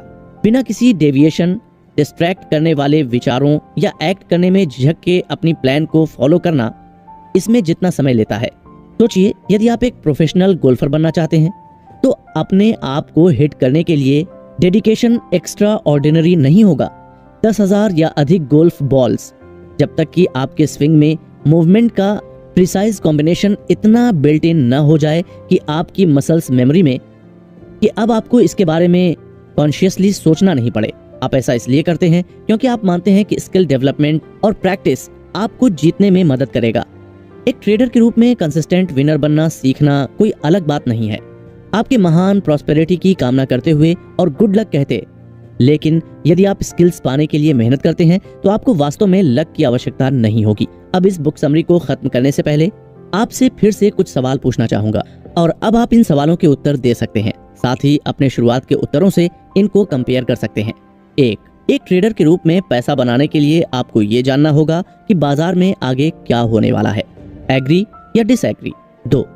कभी कभी मैं खुद को ये सोचता हुआ पाता हूँ कि बिना नुकसान के ट्रेड करने का कोई तो तरीका होगा। एग्री या डिसएग्री। 3. एज अ ट्रेडर पैसा कमाना मुख्य रूप से एनालिसिस का काम है। एग्री या डिसएग्री। 4. लॉसेस ट्रेडिंग का एक अनअवॉइडेबल हिस्सा है। एग्री या डिसएग्री। 5. मेरे ट्रेड में प्रवेश करने से पहले मेरा जोखिम हमेशा डिफाइन किया जाता है। एग्री या डिसएग्री। 6. मेरे दिमाग में हमेशा ये पता लगाने से कॉस्ट एसोसिएटेड होती है कि बाजार आगे क्या कर सकता है। एग्री या डिसएग्री। 7. अगर मुझे यकीन नहीं होता कि ये विनर बनने जा रहा है तो मैं अगला ट्रेड करने की भी जहमत नहीं उठाऊंगा। एग्री या डिसएग्री। 8. एक ट्रेडर जितना अधिक मार्केट्स के बारे में सीखता है और वे कैसे व्यवहार करते हैं उसके लिए ट्रेड आसान होगा। एग्री या डिसएग्री। 9. मेरी मेथोडोलॉजी मुझे बताती है कि मार्केट की किन परिस्थितियों में ट्रेड में प्रवेश करना है या बाहर निकलना है। एग्री या डिसएग्री। 10, यहाँ तक कि जब मेरे पास अपनी स्थिति को रिवर्स के लिए एक क्लियर सिग्नल होता है तब भी मुझे ऐसा करना बेहद मुश्किल लगता है।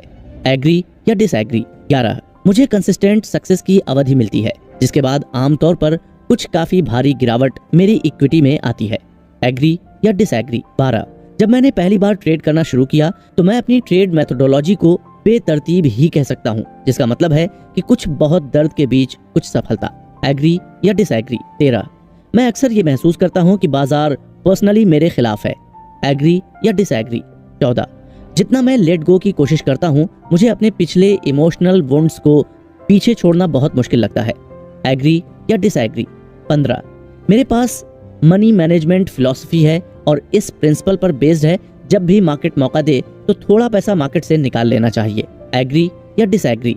16, एक ट्रेड का काम मार्केट बिहेवियर में ऐसे पैटर्न की पहचान करना है जो एक अपॉर्चुनिटी रिप्रेजेंट करते हैं और फिर रिस्क पता लगाना कि क्या ये पैटर्न पहले की तरह अपने आप चलेंगे। एग्री या डिसएग्री।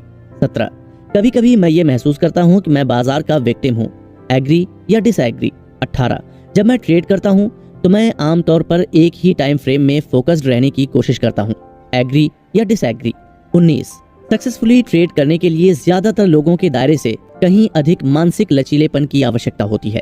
एग्री या डिसएग्री। 20, ऐसे समय होते हैं जब मैं निश्चित रूप से बाजार के प्रवाह को महसूस कर सकता हूँ, हालांकि मुझे अक्सर इन फीलिंग्स पर एक्ट करने में मुश्किल होती है। एग्री या डिसएग्री। 21, कई बार मैं एक प्रॉफिटेबल ट्रेड में होता हूँ और मुझे पता है कि ये एकदम बेसिकली खत्म हो गया है, लेकिन मैं फिर भी अपना प्रॉफिट नहीं निकालता हूँ। एग्री या डिसएग्री। 22, मैं किसी भी ट्रेड में कितना भी पैसा कमा लूं, मैं शायद ही कभी सेटिस्फाई होता हूँ और महसूस करता हूँ कि मैं और कमा सकता था। एग्री या डिसएग्री। 23, जब मैं कोई ट्रेड करता हूँ तो मुझे लगता है कि मेरा पॉजिटिव एटीट्यूड है, मैं उस सारे पैसे को एंटिसिपेट करता हूँ जो उस ट्रेड से पॉजिटिव तरीके से मैं कमा सकता हूँ। एग्री या डिसएग्री।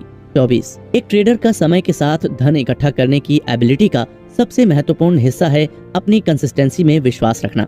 एग्री या डिसएग्री। 25, यदि आपको तुरंत एक ट्रेडिंग स्किल पाने की विश दी जाए तो वो कौन सा स्किल होगा। 26, मैं अक्सर बाजार की चिंता में रात में सो नहीं पाता हूँ। एग्री या डिसएग्री।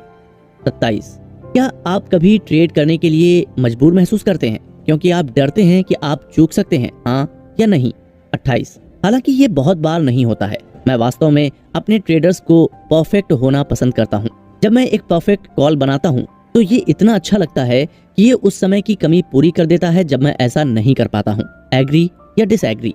29, क्या आपने कभी खुद को ऐसे ट्रेड्स की योजना बनाते हुए पाया है जिन्हें आप कभी एग्जीक्यूट नहीं करते हैं और ऐसे ट्रेड्स को एग्जीक्यूट करते हैं जिन्हें आपने कभी प्लान नहीं किया है, हाँ या नहीं। 30, कुछ सेंटेंसेस में एक्सप्लेन कीजिए कि क्यों ज्यादातर ट्रेडर्स या तो पैसा नहीं बनाते हैं या फिर जो बना भी लेते हैं तो उन्हें रख नहीं पाते हैं। अगर आपने अपने पिछले उत्तर से कंपेयर किया होगा तो जाहिर तौर पर आपको एटीट्यूड में अंतर लगा होगा। इसके साथ हम मार्क डगलस की book trading in the zone की समरी को यहीं समाप्त करते हैं। आशा करते हैं आपको यह बुक पसंद आई होगी। कृपया चैनल को सब्सक्राइब करें और वीडियो को लाइक करें और हाँ, अपने दोस्तों और परिवारजनों के साथ शेयर जरूर करें। धन्यवाद।